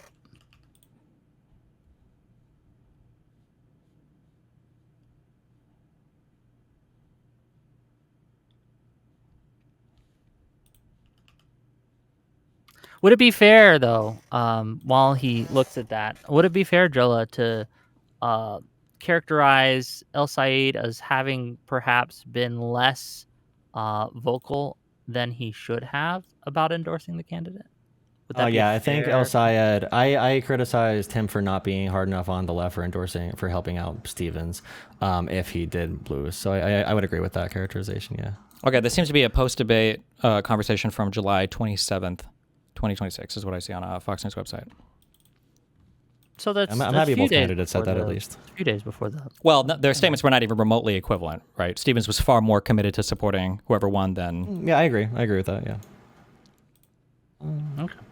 Also, to Jolah, you understand why we might need fact checking from you, given your mischaracterizations of both Haley Stevens on the Obama endorsement, and also Kirsten Gillibad's statements about Mamdani from last night. You understand why DGG might be a little skeptical of your claims in the future? I think that picking apart the TikTok I made is very stupid. I did say that was wrong to say that Obama endorsed her, and I clarified to say that they were using it, which I also give credit to. If Obama said anything nice about me or my candidate, I would be blasting that shit everywhere. So good job, Haley, doing that. I agree with that. With Gillibrand, I still refer to her apology. I still think that she chose her words wrong and did say Mamdani was referencing jihad and intifada. Did she call Zoran a jihadist? No, but I think that most people would infer that she was off the shooting from the hip at that point on a random radio show. And I Wait, think what that's was it why in she response walked to it back. though? A caller called in and said like something about Zarwan being anti-Jewish and being unsafe for Jews in New York What was that City. in response to though? Why do they feel that? Because of the DSA in New York City, I'm guessing. Wasn't it And, because of his October 8th. refusal to disavow the globalize the intifada statement? Oh yeah, he initially said that he would be unwilling to police the speech, and then he discouraged it later on. Yeah. So don't you think if somebody already is talking about like globalize the intifada, it's not like Gillibrand just brought up, he jihadist. It's not like that language came from nowhere. And also, she didn't call him a jihadist, right? But like, if that's the language, I mean, that is what globalize the intifada means, right? It's a reference to jihad. Like, so I don't understand what our huge criticism is of Gillibrand here. You just said shooting from the hip. It doesn't feel like she was shooting from the hip at all. It seems like she was responding to something pretty in particular now. I'm referring to that she walked it back like a day later and clarified what she meant by that statement and said that her and Zoran spoke with each other. But I agree. It's good to fact check each other. So I'm happy we were able to do that tonight as well, and as well as last night. It's good to do. Thank you, Wick. You're welcome. I try to make sure that everyone stays within the bounds of reality. Very I fair. don't know. You're very fair. Look, I think that when it comes down to it, at the end of the day, not to insert myself too much, even though I love to do it, I think that you can say all day that you're trying to be a conduit to pull people from the DSA or from these far lefty chats and make them more liberalized. But like until we see actual results, I think it's healthy and good to maybe doubt the effectiveness of your strategy, because what I see happening isn't what you're saying of these DSA folks getting more liberalized. What I see happening is the opposite. I see extremism rising amongst especially young Democratic voters, right? Or young people in general. A lot of them don't vote, unfortunately, right? And so I wonder if maybe the tactic that you're using might not work. It's a long-term plan as well. As I said before, it's not going to be one big fight where we're like, oh, this is definitively the end of the DSA. My goal is to pull influence from different areas as much as I can and influence things in a better direction. And again, loop. But yeah, that's going to be my position. I don't know if there's anything else we could throw in to make it any particular debate topics we can throw in to make it more poignant. So you have or no not, other issues with Destiny or how he's conducted himself either towards you or towards the leftists in general, or let's say, anybody? here's a question just on the vein of the last question. If there were far left people and their goal was to ultimately subvert the Democratic Party, and they were to try to create lib-left people to facilitate that, how is the people that they create, how would they be different than you, Josiah, or Pisco? What would they have those people do differently? I would probably say that I do think I have some issue that there's a lack of coverage. I haven't seen too much of Pisco's coverage about like Hassan. For myself, I think I'm in the clear with how I cover Hassan pretty evenly. But I'll have to think about that question in particular. How would they design a liberal? They'd probably pick like a Keith Edwards in particular. And I think Pisco and Soypill and them push back against Keith Edwards. So he does strike me as somebody that might be a little bit sus. But wait, so Keith Edwards' ideal coverage is identical to Josiah's and Pisco's and everybody else, right? Like their coverage is in line with his coverage. Yeah, and Josiah I was would, sweeping for him the entire time in that conversation, right? Yeah, Soypill was the only one really kind of pushing back on him. Josiah said, I think he called into Pisco like the other night and said that it was a terrible performance by Keith, but I'm sure. But that's a lie. That's a lie from Josiah. What he means is he's trying to sweep for Keith, who has legitimately deplorable fucking views. And Josiah's doing like the standard MAGA sweep where you're like, oh, it was a bad performance, or oh, like he was goofy. Oh, but he wasn't goofy. Well, he stated what he meant Well, clearly. to be clear, Josiah yeah. did push back against, and I was there for this. Josiah did push back against Keith Edwards on Hassan, and he said that you should. And I remember this clearly. Josiah told Keith Edwards that you should reconsider your views on Hassan. Hassan is a net detriment to the Democratic Party. He did say that, so I will give Josiah his flowers for that. Yeah, I won't. That's a crazy softball statement, but okay. Especially given no, the sweeping look, it in for the if- entirety of the conversation. Yeah. I think Josiah could be much and should be much more harsh Sure. and hard on the And left. I will admit, I might be a little personally in one direction just because Hassan and the people around him like consistently green light or make death threats towards me, and I might get assassinated at some event because of them. But I understand why people like Josiah wouldn't give a fuck about stuff like that. But in my mind, that's like kind of fucked up. That's just how I I was going to make that point But, you know. where I was going to make that point as well, where when like the community calls me an op, I think it's rational to have your community be closed off. So I think that's rational. But also, if anybody from your community, thinks that's how you engage in like a local Democratic Party, that's one reason why I comment on it. But I do think I don't that's fair. blame you. Like at all if I it's don't not blame like you the for being like assassination that. threat against you directly, but it's against other people in your party, then it's still okay. But if they were to do it against you directly, but then it'd be bad. I think the that's actually a idea really is reasonable that and fair position to take. The for idea, sure. as most of That's why I don't Hassan's really fans, mind a lot of the fans MAGA don't know stuff because about I'm not this. black and I'm not an immigrant and I'm just like a white evangelical voter, I guess. So I don't care. Like, The Hassan fans, I would wager that probably 90% of Hassan's fans don't know that happens. And those people are who I'm trying that's to talk fine, to. and they're So that's never going to why- hear yeah. it from somebody like you. So I mean, it's at the end of the day, that's the But I can strategy. convince them to come to my political side No, you and can't. be away from you Hassan you through can't. other You'll never means. talk to them. They're never going to hear you. You're never going to have access to that audience like that. It hasn't happened I yet, and it's mean- never going to happen. But I mean, we'll see, I guess. But Well, if I your hope I'm community proven can't wrong. support anybody about we who's do going to this? be my community can tangential to support that. people. What do you mean? I got no about we- credit from any. I mean, there are some people coming in and saying like, You shouldn't get obviously I do credit. You're an criticize Hassan op. a lot. You're part of a controlled opposition that only sits here to serve to make the other side more palatable. Yes, of course. I wouldn't want my community to support. The op that says that Hassan's a pro-Russian, pro-Chinese hack. Yeah, that's what the op is going to say. Yeah, but that doesn't cash out into anything meaningful for you. Would you poll support for any candidate that was running alongside Hassan Piker? You even endorsed El Sayed in the primary, right? Forget the general, but you endorsed him in the primary, right? So this isn't moving the needle for you at all on anybody. You are the perfect op. You have criticism for Hassan, but it never cashes out in political action. So you get to try to maintain a facade of credibility to like lib-left people, but the far-left people know they never have to worry about somebody like you taking away from their political power. And all they'll do is they'll harvest an audience from you while you trick and intentionally or not try to subvert like mid-left people to far-left people. Like that's the whole point. Housekeeping thing right now. If you're cheering on the death of someone in my super chats, we're going to remove you. Okay. Let me get rid of you. Like, by the way, I've heard stronger statements from MAGA people and that say bad things about Trump, but at the end of the day, it doesn't cash out at anything. So those statements are worthless. It's like the number one op tactic ever is like, well, I don't support everything Trump did, and I think he actually did some bad things. And it's like, oh, do you think that Trump was still the better pick than Kamala? Absolutely. And it's like, okay. It doesn't really matter. It's just these are like op statements. Listen, I don't get ratio 200 comments to 10 likes saying that liberal Zionism is good just so I could be called I mean, you could call me an op. I really don't care. But I will Sounds still like you defend care, liberal though. Zionism. Like- Well, you're saying liberal Zionism is good. Okay, so wow, big statement. Would you ever change your support of a it is. candidate based on them using APAC funding as like a singular thing to attack their primary candidate with? Would you ever support anybody? Like, at the end of the day, what does this cash out into? They're just some tweets. I think Cory Bush probably gets into that realm. I would not support like Cory Bush, but like Abdul, the money was insane. It was like objectively the number one source of money in the entire primary. I think it set records from APAC. And APAC, APAC I think is a deplorable. I support like J Street more so. Sure, I mean that doesn't really answer my question at all. But I'm curious. Who do you think would have Sometimes been the it's best? justified to criticize APAC, and it's not like anti-Semitic. Sometimes it is. Wow. I never would have guessed that. Who would you support more in the Wisconsin primary? I would want people to vote for Crowley. I think Hong is a mess.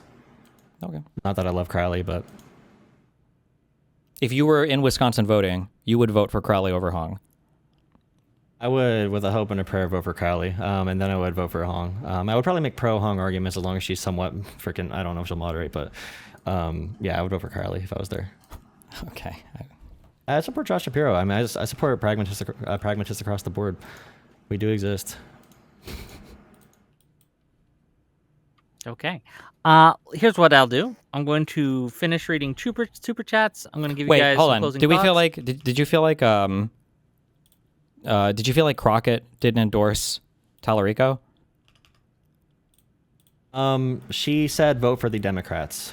She did not say I endorse Tallarico, but she did say vote for Democrats, so that's good. Okay. We remember the 16-second clip from the last thing for where I guess that was good enough for Al Sayed to we say he would have endorsed Haley Stevens after, right? Yeah, there is a clip of Crockett saying she would support Tallarico, then she went back on it. So we don't. I would give you Wait. points there to say that we could hypothetically say that Abdul would not have actually followed through with it. Well, like no. Crockett did not. So Crockett. This was the morning after the race. She said, "This morning I called James and congratulated him on becoming the Senate nominee. Texas is primed to turn blue, and we must remain united because this is bigger than any one person. This is about the future of all 30 million Texans and getting America back on track. With the primary behind us, Democrats must rally around our nominees and win. I'm committed to doing my part, and will continue working to elect Democrats up and down the ballot." That doesn't count There's as an a endorsement TikTok to you? I've been sent of you, Jolah. Do you want to watch it together? Oh wait, crap.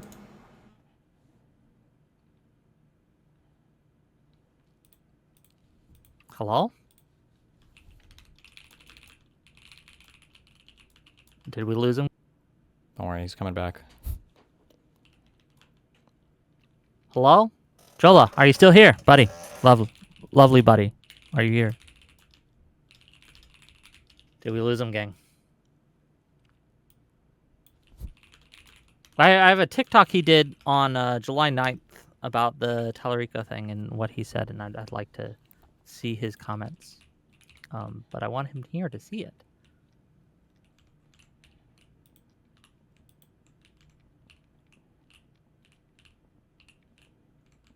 Okay. We're going to give it like another minute. In the meantime, let me read some more super chat. Hopefully he gets back. Okay, where did I leave off? Okay.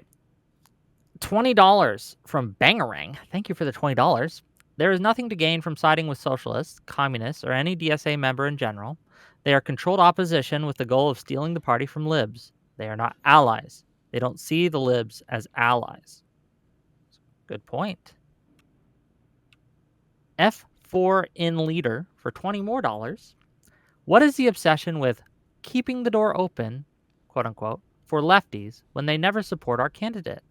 Why not focus on strengthening our own party instead of reaching out to these people that slap our hands away? Thank you for your $20. Thank you for the tier 1 membership, Mythos GG. Really appreciate you, buddy. Thank you. I think we lost our connection there. Well, that sucks. How do you think the conversation went, Destiny?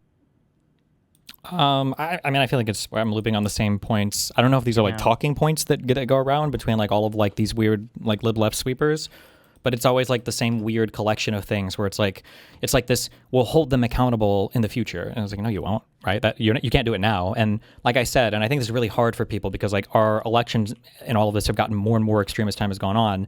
I really do feel like our huge moment was 2024. And if you weren't willing to show up there, I mean, if they refuse to support a moderate candidate in 2028, I will be less mad at them than their refusal to support Kamala in 2024. That was such a fucking killer, monumental moment in U.S. history where a guy who tried to fucking coup the fucking government got reelected. I just can't, what an indictment on U.S. democracy that fucking happened. And then all of the criminal investigations on him are killed. They're never coming back. The amount of personal enrichment, the amount of potentially irreparable harm to the government, to our institutions of science, to our reputation around the world, to the security of huge regions. Now the entire Middle East is hanging on by a hope and a prayer. I don't even know what Iran is going to look like in the future. Ukraine's position is obviously far more precarious than it should ever have been. Taiwan, Hong Kong is completely gone. I don't know what the future of Taiwan looks like. Like everything is just in such a worse position that it like USAID is gone. We don't even care about that though because it's mainly, I guess, black and brown people that are dying. The Department of Education is gone. I don't know if it's going to take another bill from like there's so much damage. Like like Jesus, like it's just Okay. fucked. The idea that it's Let's like, watch well, this, they got uh, as long as they come along with the next one, it's like, holy fuck, you missed the train, you missed the moment, Okay, bro. so Like, sorry. here's what we're gonna do. I want to watch his TikTok anyway. Get your thoughts on it. I wish he was here to comment on it, but it is what it is. Then I'm gonna finish reading these super chats, and we're gonna take some callers, and then we're gonna just let you go. So if you have substantive disagreements with Destiny, if you think that Jolah was right and won that exchange, I'm going to make sure that you get preferential treatment to come in first. So just let me know, and we'll do that. But let's watch what he had to say about Jasmine Crockett. Let's see. Are you watching? Yeah. Okay.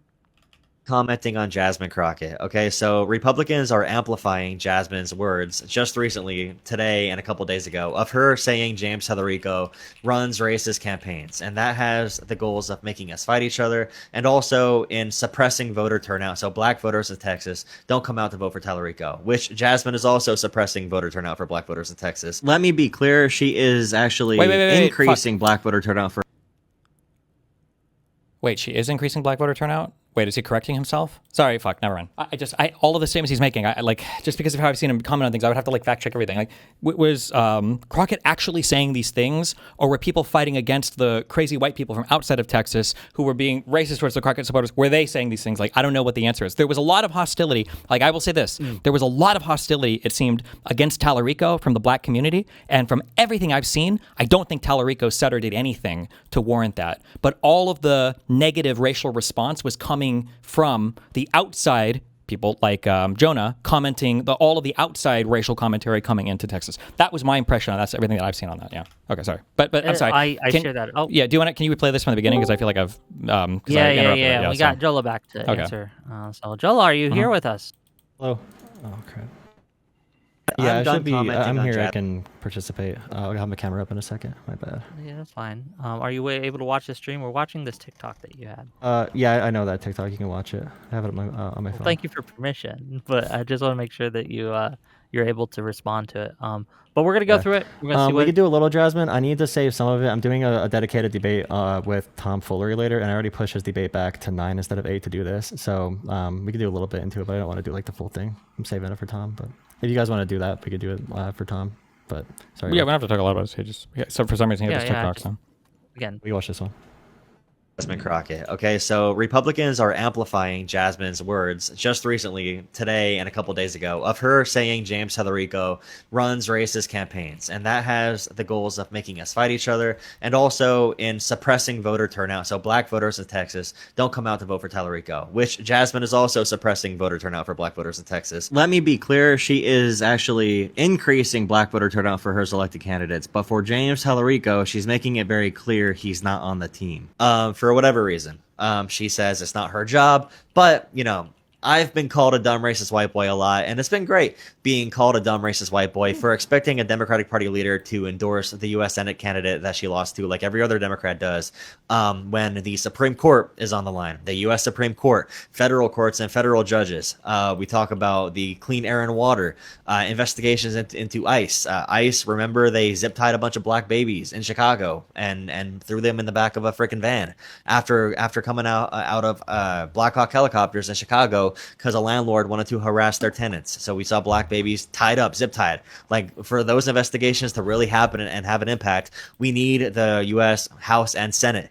We need, that's the reality. Votes will be cast. Someone will be in power. We need that. We need that to be James Tallarico, and all hands need to be on deck for that to happen. And Jasmine, if she's not going to do it, you're right. The conversation should be over. I had fun engaging in the discourse, but yeah, let's move on to another topic. Things are big. Spoiler things are alert. moving, things are happening. I I did hope not Jasmine end turns my around engagement in the and discourse. says, I'll join with Tallarico on stage and be united. But it is what it is.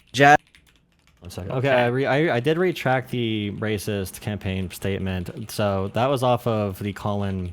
It's really in the weeds of the primary, but it's the Colin Allred comments where a TikToker claimed that James Tallarico called Colin Allred, who's another Democrat, a quote unquote mediocre black man. And Tallarico said that he was calling Colin Allred a mediocre campaigner, but Colin Allred is pretty close with Jasmine, and they kind of let it hang that Tallarico was pitting black men and black women against each other. So that was a big claim during the primary. But in terms of like running a racist campaign, I don't agree with that anymore.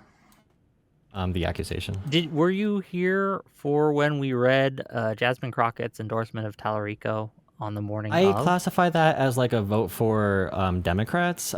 She has never said the word endorsement. She has a PAC called the Fire PAC that has a list of candidates she's actually going to be endorsing and campaigning for. And I'm happy she said she's going to vote for, like, support Democrats. But look at Haley Stevens right now. She's like, I'll go to any corner of Michigan to do whatever the party needs me to do. Jasmine's not doing that. She's picking races in like the California, Michigan, and stuff to support.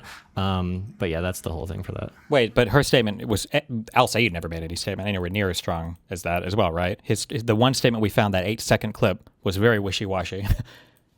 No, I agree. I was going to give you that point earlier that Abdul, we never got to see the reality in which Abdul loses. So I don't deny there's a chance that if Abdul does lose, that he is a sore loser. I don't deny that at all. You may be correct about that. We just don't have the opportunity to see that reality. Well, what we're talking about see- just beforehand, I'm here. Somebody sent me this and I haven't seen it, so maybe this will help his point or not. But apparently, all three of them, I guess, are asked who would endorse who.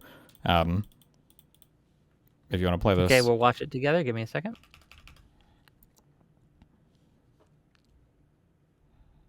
My camera. Oh yeah, there you go. Okay, everyone watching? Yep. Okay, let's go. You are unsuccessful in this primary. Would you endorse the successful primary candidate and encourage your supporters to do the same, Mallory? Absolutely, yes. And then that was very quick. Okay, we're gonna go to Haley. Well, absolutely. And I am proud to be on Team Democrat. I am, I love being a part of campaigns, whether my name's on the ballot or not. I'm going to do everything in my power to make sure we beat Mike Rogers. So yes, yes, yes. And let's go win. And Abdul.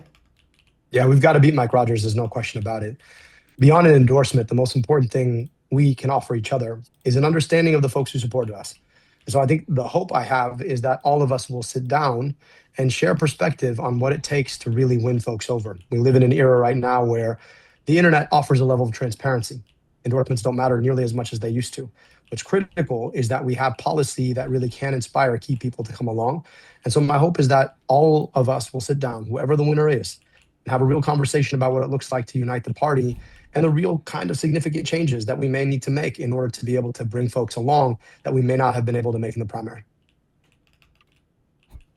Okay. What do we think? Long-winded. I would say no. That to me sounds like there are some things about these other two candidates, that are a bridge too far. But if one of them does manage to win, hopefully they're willing to sit down and have a hard conversation about them needing to drop certain issues to earn his and his voters' endorsements. Do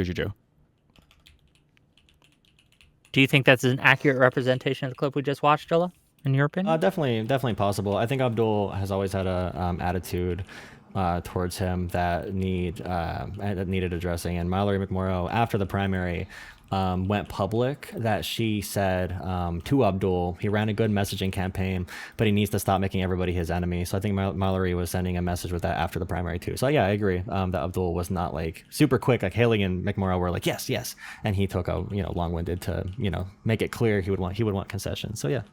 Okay. Well, in your Wait, so to be opinion, clear, the Jolah, concessions, that's not an endorsement. Making something conditional is not an endorsement, right? That's saying that, like, no, I won't endorse you. You have to come to my position to get my endorsement. His other statements are pretty cut and dry. I haven't seen enough to really be able to tell. His other statements, we had the one article that you brought up that I had read that didn't say that. He refused to endorse anything. And then we had the 8-second clip where he kind of like wishy-washy. He never used the word endorsement. He just said we would support whoever to beat Mike Rogers maybe. So I don't know why you're saying there's like some hardcore, like, oh, for sure, we know that he did support her. This was like one bad answer. I've queued Claude a million times, and it's not like even you did and couldn't find anything. And Claude was saying as much that like it's really hard to find. They're all very wishy-washy, but they're all pretty strong in Steven's directions in terms of her endorsing the winner. So I don't think it's accurate to say that there was a strong endorsement from Al Sayed's side. Can I ask you, Jolah, do you think if you had to rate the strength of endorsement from El Sayed in those clips that we watched versus Jasmine Crockett, who had the stronger endorsement for the opposite candidate? I'm Let me see. I I can say read Jasmine. Jasmine's endorsement again if you need. So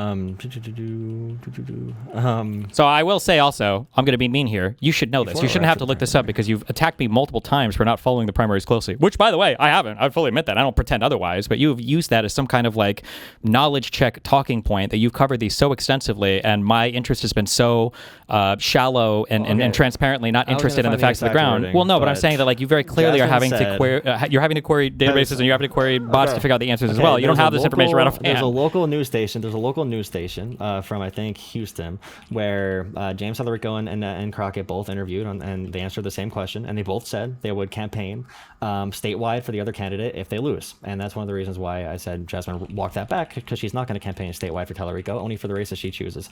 I can look up I forgot the name of that station, but I did read these quotes many times. But okay. Is it possible that you misremember them the way that you misremembered her saying that Tallarico ran a racist campaign? Because that was also a statement that was repeated falsely by a ton of left-leaning people online as well. I retracted that. Yeah, I retracted that. Doesn't matter after the race is over, right? Because many people got that interpretation from the Colin Allred story. Sure, but the damage was done. It doesn't matter at that point. Just like Kyle Kalinske and Crystal Ball now saying, well, maybe we should have supported Kamala. Who cares? The race is over at this point. It doesn't matter. I would say that voting for Kamala over Trump is extremely... That's not my easy. question. Earlier I posed a question of what would they do if they wanted you to be like a perfect op, and doing something like spreading misinformation while a campaign is happening and then apologizing or retracting afterwards would be perfect controlled opposition. That was after the right? campaign. That was after the campaign. That was after the primary, months after, when I was criticizing her. Oh, you weren't criticizing her at all during the campaign? Hold on, no, I was going to support whoever won. This TikTok you made, I was wasn't pro this Tallarico. right after the primary? I like criticized directly Crockett. Yeah, after the primary was over. I criticized Crockett for the statement she made.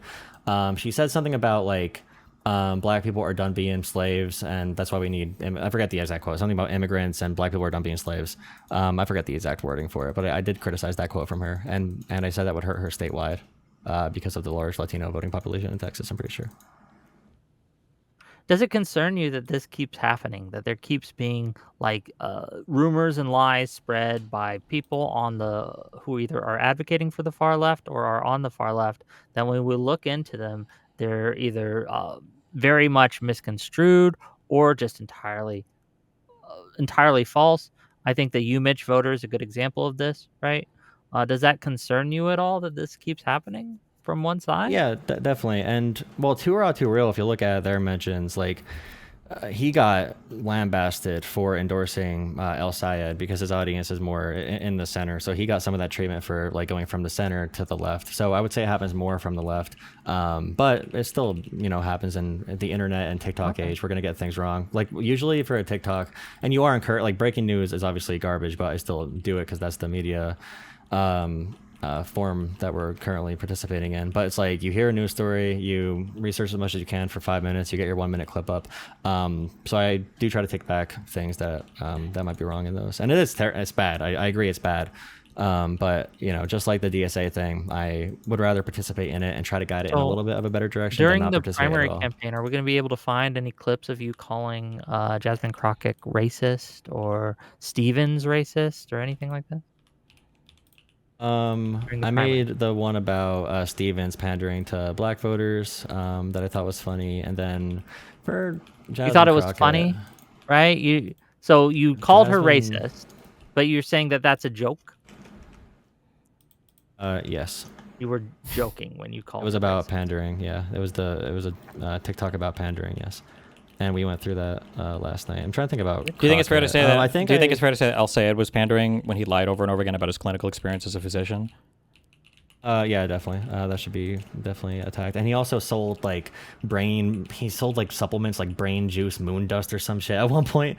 So I think that should have been, exploited more by Haley Stevens in the campaign, because that shit's crazy. He was doing some Did you Dr. Oz exploit shit. either of those things? Did you mention any of those in any of your videos leading up to the I didn't primary? know about the El Sayed thing until after the election, that he sold that kind of stuff. And that's one reason why I criticized Stevens, because I was like, if you're going to bring up, the podcasting Abdul does, and he's going to be he wants to be an all-star and a celebrity. If she would have said that during the debate, I would have been able to look it up. But Why do you think she brought we up all the have our own media podcasting bubbles thing so much? I didn't know. She didn't really pound the point home in the. Don't you debate, think the I don't reason think. why she brought it up obviously was because the idea is you want to be more of like a celebrity or an influencer more than an actual politician? And didn't you just agree with McMorrow earlier that Al Sayed has a little bit of an arrogance problem, like in that clip that we just watched where he couldn't just simply endorse the winner of the election? Maybe those two things are actually more closely linked than you gave it credit for? Possibly. I'm not. I mean, I'm trying to. It's all possible. Sure. It's all possible. Okay. Yeah. Let's read a few more of these super chats. Then we'll get to it. $20 from Das Vildania. Espalier endorsed Mamdani. Mamdani said he wouldn't endorse against him. He broke that promise to endorse Chevrolet, who is a tanky. Why should we trust he'll stick by his endorsement of Hakeem Jeffries? Why should we trust it? I trust it because we have no choice but to trust it largely. But also his huge concessions on like Tish as the police commissioner and the other DSA candidates who are endorsing Jeffries, it gives me hope. Daria Lisa is that one spot where I'm like, I don't know, what the hell happened with her, but hopefully she moderates. We'll see. Well, what do you think happened? Was it just random, or did he have a aneurysm, or? I think that the local DSA put her up as the candidate. It was a winnable race for the DSA, and he said he had a conversation with her to shut up about things like Ukraine and to just try to get political power. So I definitely do see that calculation happening for sure. Okay, so then it wasn't wacky or random at yeah. all. It was strategic. Sure. Okay. Well, Okay. if you think it was $20 from strategic, why Peter. would we say it was random and we don't know why it happened? Why don't you just give a decent theory of mind for why you think it did happen? Sure. And the candidate there barely campaigned, and it was he could have easily won. I'm Aspayat could have done a better job too. Sure, to stop that's her. completely non-responsive. But I'm just saying that you had an answer where you're like, I don't know, this is so random. But then you replied with the Destiny answer of like, actually, I think they're very strategic with how they operate. But you didn't give that until pushed a little bit. These are the types of things that don't give me any confidence that anybody will be able to push back against the far left because they never have any of these things to say. Just my... Well, until after the campaign, then they apologize for after the damage is done, so that they can retain a level of credibility because people will forgive them, and then they'll repeat the cycle in the next primary session. But anyway, $20 from Fear Darkness 2. Didn't know Halloween was today. This Jolah guy needs to take his mask off. Thank you for $20. $20 from F4 in leader. Small group in terms of size, but this kind of soft coverage allows them to use us like a springboard. It starts with a few seats and ends in a similar takeover like MAGA. The first few are the hardest, but it's a slope. Any comments to that? No? Okay. $5 from 556. Jolah, welcoming the commies in just to beat MAGA in the short term is wrong. Cut it off now. Don't let them trash your party like MAGA did the GOP. Thank you for that. They're not $5 from commies. Veggie I Boy. mean, they're random people. Many of the people I work with literally just wanted to organize, and I'm like, hey, the DSA, they're a little bit further than you think they are. Like, I'm trying to make sure people don't fall into the national DSA. So that's whatever. Okay. $5 from Veggie Boy. A good thing we are electing DSA since they want to get rid of police and prisons. Okay, thank you for that. £2 from Riz. What the fuck? Really good discussion. Way better than yesterday. Well, I'm moderating today, so of course it is. Okay, $20 from Sibex Han. For Jolah, question 1. Why are you punching left on Hunter Biden going on Tucker Carlson?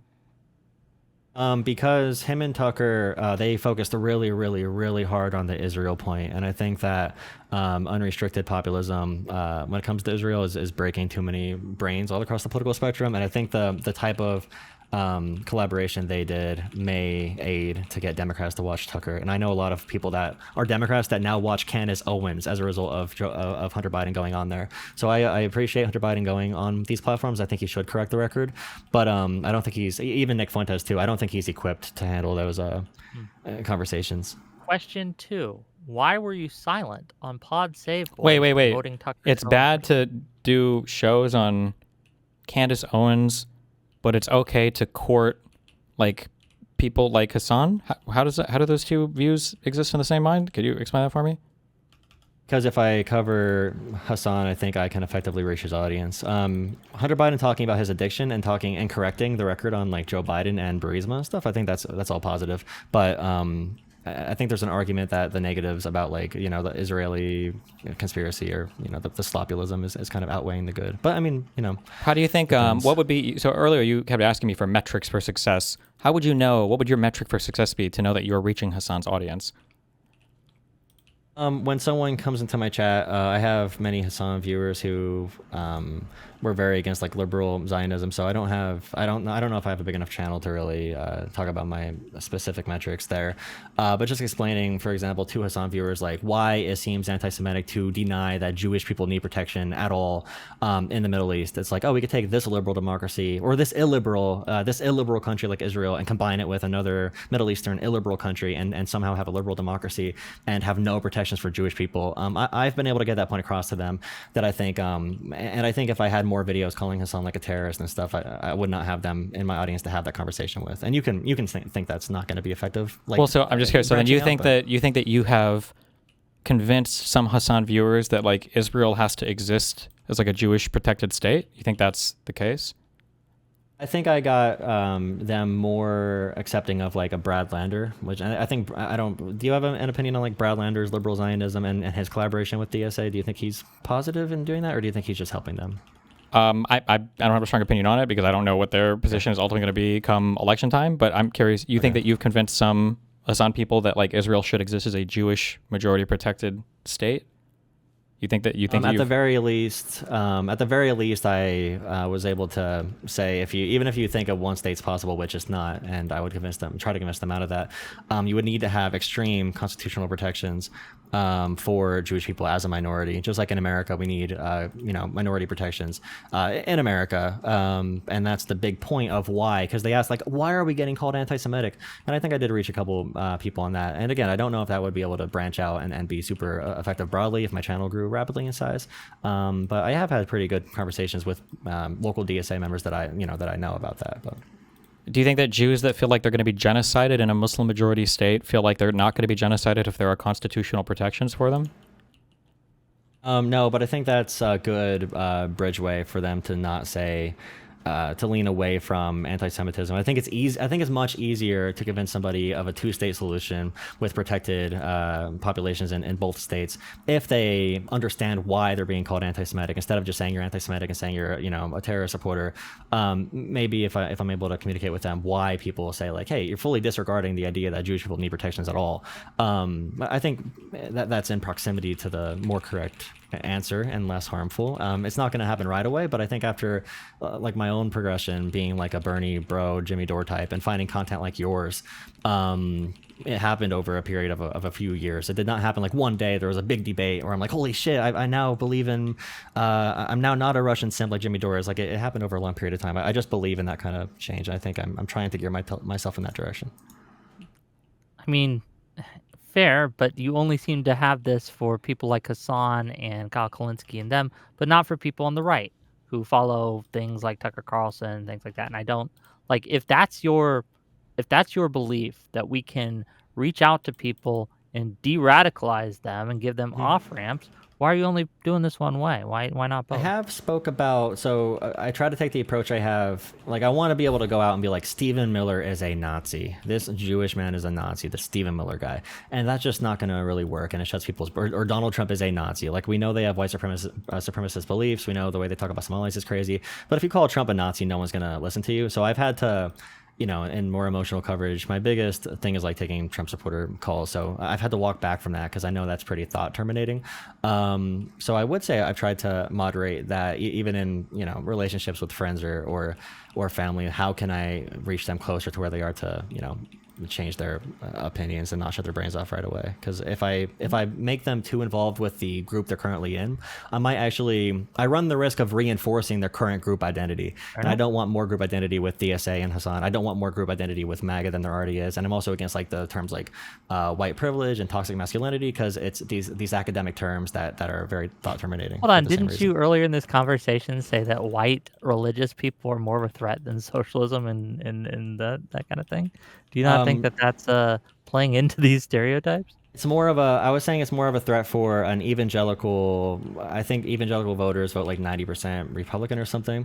For white evangelicals to feel anxiety about the white race being replaced and banding together around one person who's going to lead them to the promised land, it's much easier to gain like a radical coalition in that kind of party versus the left, which is a bunch of different ideologies, a bunch of different minority groups and different cultures, and we all have to work together, you know, LGBT, and we have to balance all of those. And I think diversity is inherently anti-authoritarian, which I do credit to the success of America not becoming more authoritarian is our diversity. Our diversity is our strength. Question 2 from that same super chat was, why are you silent on Pod Save Boys promoting Tucker's show uncritically?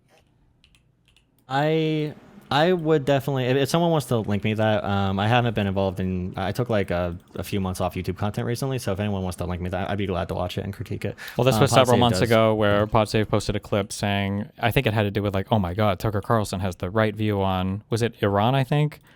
I don't remember exactly. I might have actually criticized them for that. I'll look for a second. You can read more, but I'll see if I can find that. I don't know if it's true. $10 from Divinorum, DGGL. Thank you for that. Appreciate you. $10 from Red L, PPB. Who is the current primary threat to American principles? This is to both of you. Can you work with enemies to defeat a primary threat? If you can, is it important to make it clear these people, DSA, are still enemies? I want to hear Destiny first. I want to hear from you, Jolah. Go ahead. Who do I think is a primary threat right now? To American principles, yes. I mean, like, it's hard to say, because the threats lag in terms of elections. So, like, I would say right now, the obvious and ever-present oppression of our principles would be MAGA, but, like, that's unavoidable now for at least until the midterms and then largely until the next election. So, like, the time to deal with that was in 2024. Because they're in office now, but like, I mean, it lags because you vote and then they're going to be in office for 2 to 4 years, so that you just have to deal with it. So there's not much you can do to combat it at that point. I mean, you can oppose things in the House or whatever, but like, Trump doesn't use Congress. He doesn't believe in Congress, so I don't know how that's supposed to help much.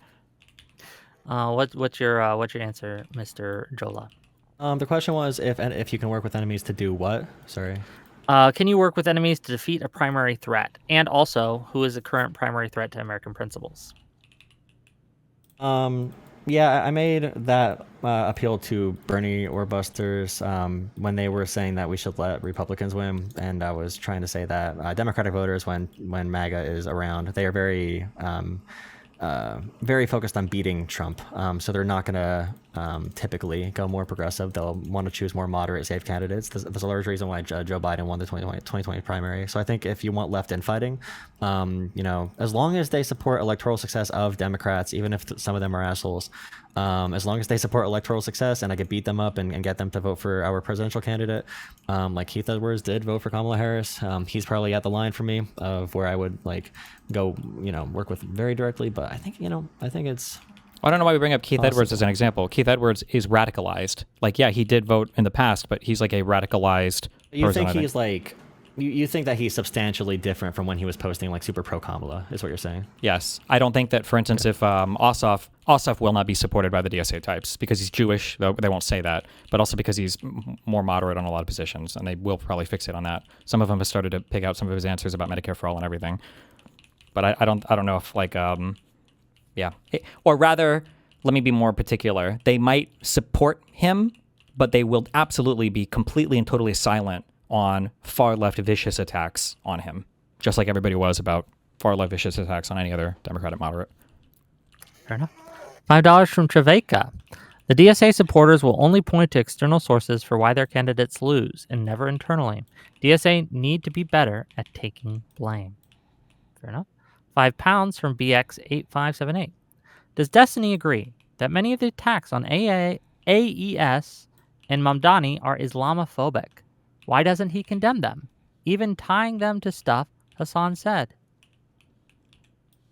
If you listen to my stream, this is a person who just never listens to me. I was insanely critical of all the I make fun of all the time, if for no other reason because I've done so much Middle East studying. Calling Mamdani like a radical Islamist is the most fucking brain dead retarded thing in the universe. Republicans are for some reason super fucking hungry to try to foment some weird fear against like Islamic terrorism, and I truly have no idea like in what world there's any success at doing this because it's a huge joke. I've talked about this relentlessly on my stream. I think it's hilariously stupid. So that guy's just not a viewer of mine, but that's fine. €6 from DT. Thanks for showing the Destiny hate ratchet effect, Jolah. Op succeeded. $5 from Bad Horse. If Destiny could Thanos snap away Hassan or the DSA organization, which would he choose? Probably the DSA.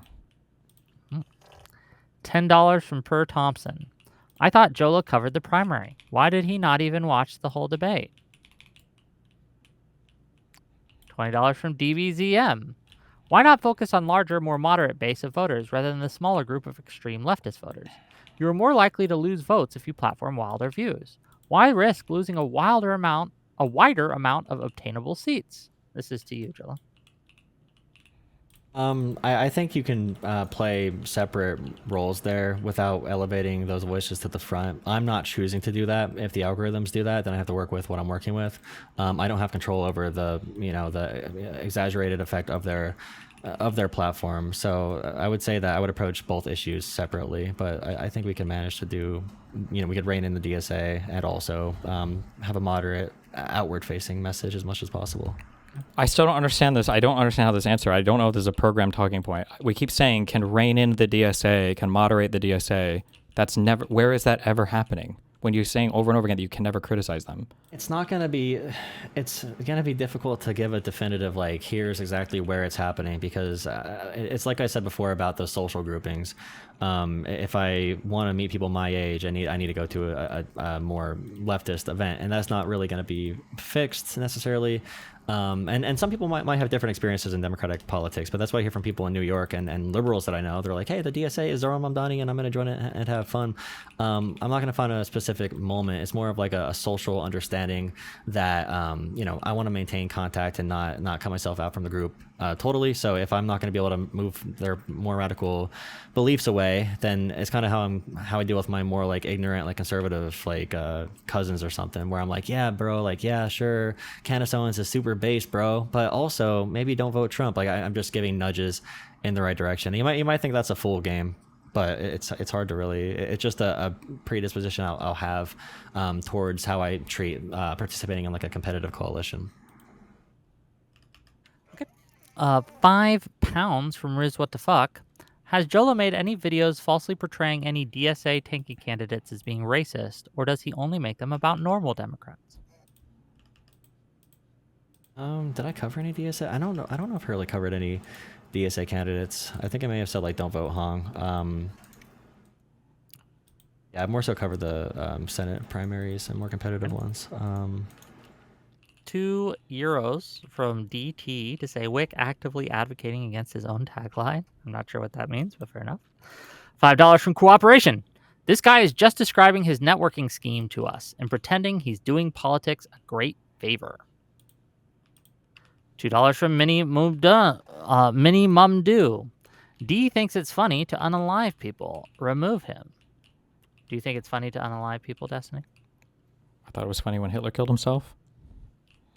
Okay. $20 from Chachi McSwack. Jolah is the exact position Soy Pill is, just worse at hiding it.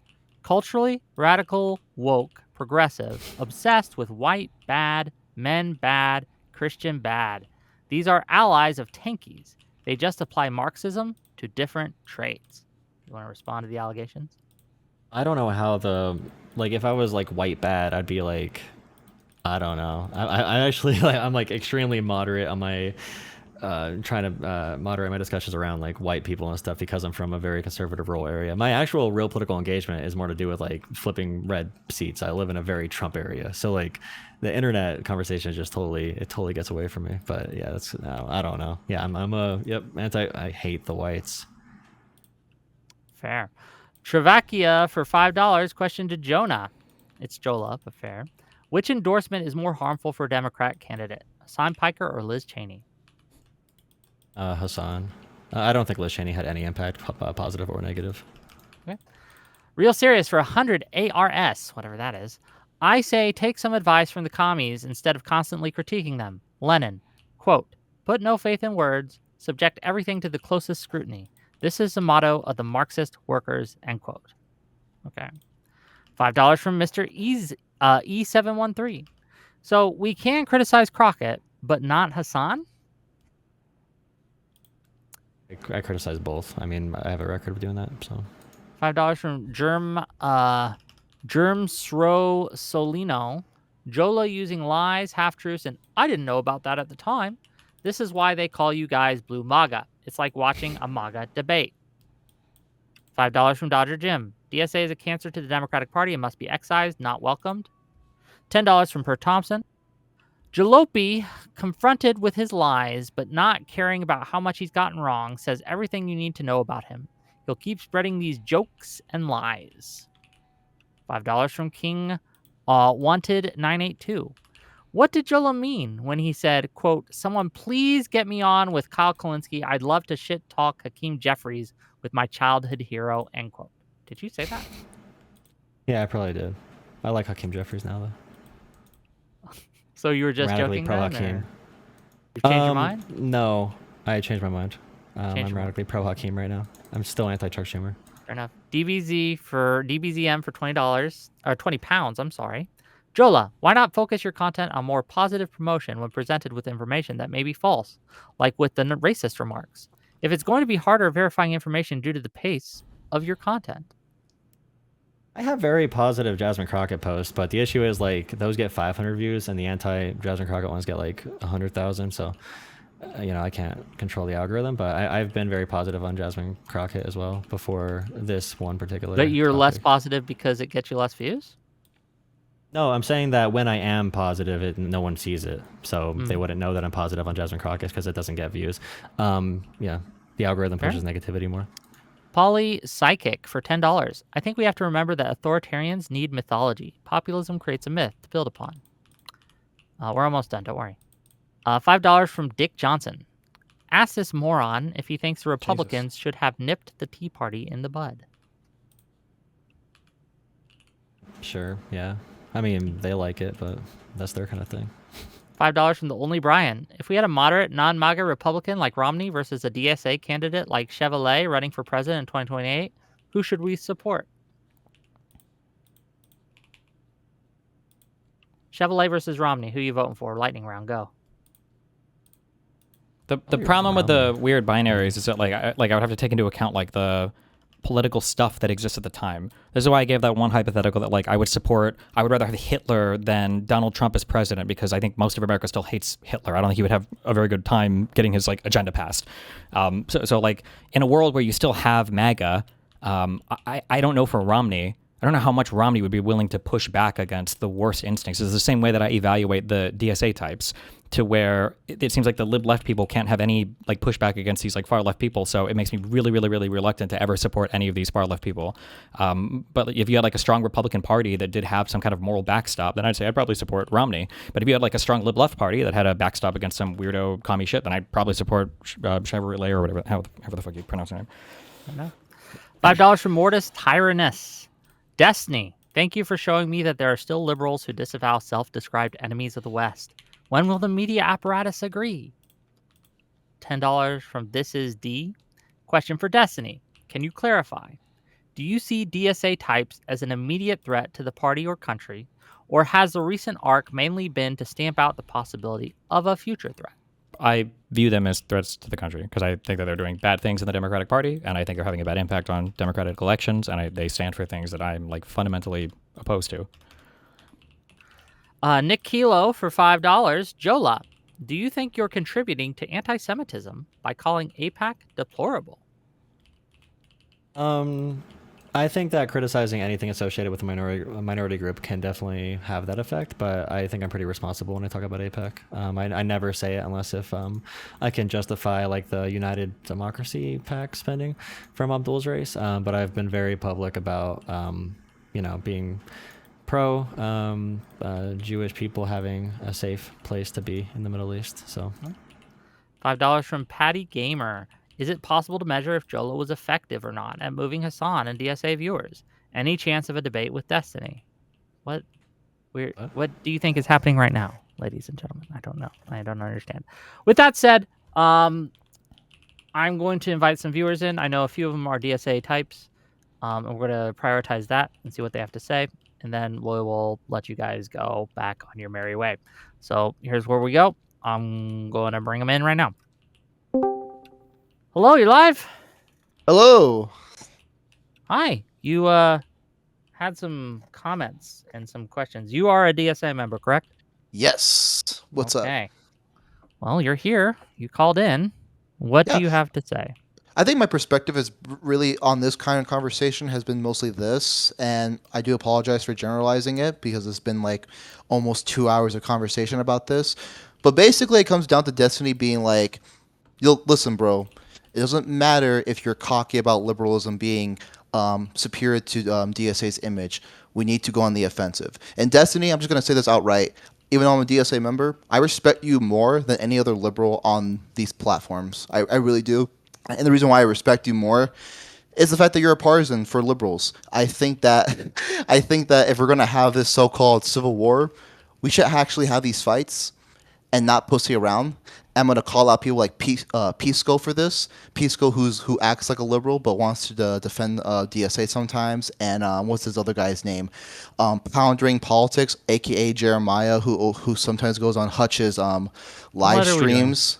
Yeah, yeah. Hold on, I want to keep on going though. Sorry. Like overall, there's a trend, including with this guy who's in this room with you. I can't pronounce your name because I'm like really dyslexic. Joe or something. Jolah. Jolah, thank you. Like you Jolah. guys have this pattern of either defending us or not taking us seriously when it comes to this like civil war fight. And I just want to understand the thought process of one, why are you cocky? And two, why is it that your friends are following this logic that you need to defend us on little things? Like, for example, Wick will call us authoritarians, for example. But people like Pisco, Poundering, and people like you would not use that type of language against us because it doesn't really matter because Republicans are the main threat. Like, what's your thought process so far about DSA involved in the Democratic Party and your limits of attacking us, really? Authoritarians. I just know DSA members and they are goofy. Okay, they are a goofy bunch. They want to have fun with their friends. The National Party for the DSA, I predict if AOC remains prominent, will not be in leadership anymore, especially with them being so embarrassed on the stage and like, you know, it's whatever. I don't care about your question. Your question this is seems stupid. to be you seem to have misrepresented your stance to me, Mr. Matt. This doesn't seem like you have real big problems with what Destiny's been saying. Yeah. It was more of a me wanting to respect Destiny comment first, and me directing my attention towards Jolah. I just wanted to get that out of the way because a lot of people want to assume, oh, DSA person versus Destiny. I don't really give a fuck about Destiny. He's an honest partisan, and I respect that. It's mostly just towards Jolah. It's just like you didn't really answer the first question though. Is where is the cockiness coming from when it comes to liberalism? Okay. Because where is that? Matt, thank you. Liberals get shit done, baby. But yeah, if you're gonna represent yourself as something to me, and then you're not going to be that thing, I don't know, man. It's not a good way to keep going on the show. Let's bring on another guy. Well, you're live. Hello? Can you hear me? Hi, what you got? Yeah, I do have like a point, but I want to just add before I get into the point, Jolah, you understand that like Mamdani didn't just back Chevalier over Espaillat, he also backed Valdez over Reynoso, the very progressive Brooklyn Borough president who endorsed him during the primary. He was one of the first major New York political figures to endorse him during the primary. Why do you think he did that? Did he endorse Mamdani after Mamdani won or before Mamdani No, won? it was during the primary. It was literally when Cuomo was still in. Then Mamdani chose his ideological compatriot. I would recommend liberals do the same thing. If you get endorsements from progressives, you should still endorse your liberal candidate because that's in your interest. Why not? So do you think Reynoso shouldn't have endorsed Mamdani? Would you go back in time and say don't endorse Mamdani? I mean, I don't think he had any choice at that point. He probably had to be a team player if it was clear Mamdani was going to win. So that's for his calculation. But if a liberal did the same thing in reverse, I probably would expect them to if it's in their rational interest. I think like the point I'm trying to make and what I made with my super chat is that it seems like Mamdani has a very specific objective, and that's to fill more Democrats with the Democratic Party with like more DSA types, which seems to undermine the Democratic Party. Right? Because Reynoso was like, Valdez had like one term as a state assembly person, and Reynoso was multi-term city council person, Brooklyn borough president for 4 years, I think 5 years. Well, it's going to be 6 years by the end of this term. Who ran against him? Was that Valdez that ran against him? Yeah, it was. Well, no, that was an open seat. That was Nidia Velasquez's seat. It was an open seat. You said So it was an Reynoso open- was the one that Valdez beat. Yep, What were the? How close were the results for that? I'm curious. it's not close. That is Did the Valdez blow him out? Yep, because Oh, okay, because of the yeah. Mamdani endorsement. Yeah. Okay. So well, my Do you actual have the- point. Oh, sorry. Go ahead. One Yeah, question, then we my got to actual move point on, is- right? You say that these people, like the DSA folks, aren't a threat. You mentioned liking Josh Shapiro. Like, is there any like concern with you that like it's not just you say these people don't really have an effect, but they do have an effect, right? Like that Adam Smith guy who was on Crystal Ball show, he was getting harassed by DSA leftist activists to the point where they were setting fires in his driveway. Someone tried to burn down Josh Shapiro's house when he was in it over them seeing him as a That genocide was a Trump supporter. That was a Trump supporter. No, but with you the just Trump family. I will challenge you to look up. No, I know what you're going to say. He voted for Trump. I will challenge you to look up the reasons that guy said he voted for Trump and He's voted for Israel, Shapiro. right? Or for Palestine, right? Did he? Yeah, he felt Yeah, that was that definitely an the anti-Semitic Democrats were attack, supporting 100%. a Palestine. So, do you think Yeah. he was motivated by right-wing talking points or the left I talking mean, points? Tucker is one of the biggest anti-Semites on the internet right now. Like Tucker and Candace Owens are probably driving anti-Semitism more than anybody right now. They're the biggest Was podcast, Tucker and so Joe Rogan actively too has talking Holocaust about- deniers. Was Tucker so actively talking about Israel during the 2024 primary? Or was Tucker boosting Donald Trump, who wasn't talking? Anti-Semitism is big on both extremes. I mean, it's You're not very dodging the surprising. question. We can go. Tucker Carlson was not Guy really talking about himself, Israel. from what I know, and from the reports I saw, the guy has tried to get his family to vote for MAGA. That's the only thing I ever saw about this guy. I'll look it up. But didn't his family support MAGA and support Trump? They don't say how his family voted. They do say Yeah, that I'll this look guy it tried up. to I support to forget. get his family to vote Okay. for Trump because of the genocide, right? enough. So That's terrible. That's terrible. Yeah. okay, but you don't see it as I a love threat. Joshy. Yeah, it is Okay. terrible. Yeah, we hate those people. Yeah. The Yeah, people you but have to why do understand you- when I'm talking about DSA, I'm saying I want to engage with them so the people in DSA don't fall to idiots that push that radical agenda that had the October 8th rallies. That's what I'm saying. Yes, I hate them. Yes, they're my enemy. Okay. Okay, Wait, so do you what have a do single about it? video criticizing anybody for attending an October 8th rally? I don't cover Israel Palestine unless if people ask me about it on All stream. right, there's always a reason. Yeah. Perfect. You job. can- you Well, can- thank Wait, you, who- Andrew. Perfect job. It's a who perfect job. attended You're the that event? perfect I don't know job. who You're the attended that perfect job. event. Who attended that event? So weren't there literally one. people that Mamdani endorsed that attended October 8th rallies? I'm not sure. Yeah. Were there? Yeah, this is a huge talking point. What do you mean? I don't even cover Okay, this stuff. yeah, I don't know I'm anything about against her. primaries, and I'm- somehow I I'm know this. very I don't know. openly You- against her. Yeah, she's one of the big ones. We didn't I'm against. ask if you were Emma. against her. We asked if you had ever made a video or anything criticizing these things. This is my whole point, is that you could say that you're against these things, but you'll never actually criticize them. And then I made a video criticizing her. I didn't know about her being at October 8th, but I criticized her and I criticized the DSA, and I used the example of like black working class people in these white districts who have these DSA socialist candidates winning in these districts. So yes, I do have videos criticizing Daria Leza. nobody's asking if you're criticizing her. I don't even know what that has to do with anything. This is non-responsive. Because the question was because whether or it's not not you like I'm pointed not out the criticizing October. the leftists. Nobody asked if you were criticizing the left. It was if you had anything responsive to the October 8th stuff. And the answer is no. I'll record it right away. Well, I thank stay you away for from that. Israel We don't have to Andrew, record it, but thank just you. don't say that you're like trying to No, actively I'll push back back up. against like Appreciate your work. anti-Semitism and blah blah blah. That's not you're not. You don't care about it, right? Which is fine. I understand. This is not all an internet conversation, though. This is not all. I'm not a huge content creator. I have not. No one posted said it's all the consistently internet for 4 conversation, years. but it is the DSA's primary talking point. It is the singular uniting uni-cause of that entire coalition. It was the reason why they didn't support Kamala Harris. No? Yeah. And the DSA again. That's my goal, is to make sure they don't win out. The young people that are joining their ranks, I do not want them to win. And He I was will be getting advocating harassed against by- them heavily. Not like Keith Edwards, not in that way, where I'm going to give defense for them. I don't give defense for them. But yeah, I want to make sure they know that it's not the way to go. Okay, Mendel, you got a question for the panel? Sir? Ma'am? Can you hear me? Yeah, what do you got? Larry David, come on, Larry. I had two questions. The first one was just I'm a daily watcher, Destiny, and I'm trying to. I just think that I'm just wondering if, and I know most of your community disagrees with me on this. On the content, I agree completely, but I think that sometimes we're a little too personally mean to people like Jolah and Josiah. But that's my opinion. Nothing else. Is just my opinion. It turns me off a little bit because I am a nice guy. My other question though is more to Jolah. I was just going to ask this because Destiny was earlier. He was talking about how people often say, "Oh, I think Trump did X, Y, Z. It's bad," but then they go vote for Trump or they vote for a moderate candidate. Like, for as a Jew in America, for me personally, and a lot of my family has been Democrat voters for the last 75 years, all through hundreds of people, or not hundreds of people, dozens of people. And we feel the anti-Semitism from the left extremely heavily. And to me, someone who's endorsed by Hassan Piker and is close to Hassan Piker, it borders on disqualifying. If it wasn't for the importance of the 51st Senate seat, and also I live in Michigan, I'd vote for Abdullah Said only for that reason. But otherwise, I mean, it's a big problem, and I think that some people are discounting this should be disqualifying, and I don't see why it's not disqualifying.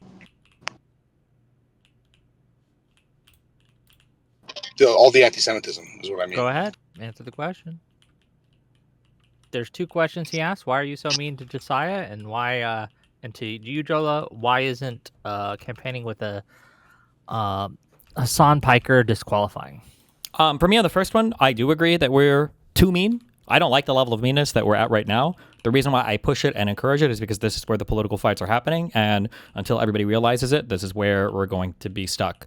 So, like, the fact that Josiah felt like he had to remove me on Twitter because he didn't like the way I was pushing them to cover content, but the fact that he has literally nothing to say about Keith Edwards, like, openly calling me a pedophile, I think demonstrates a lack of character on his part, and it demonstrates the one-way street right now that we're on when it comes to political engagement. So if they've decided that that's where the fight's going to be, and if they've managed to mindfuck every spineless lib left into never calling them out on it, then unfortunately that's like the battlefield that we play on.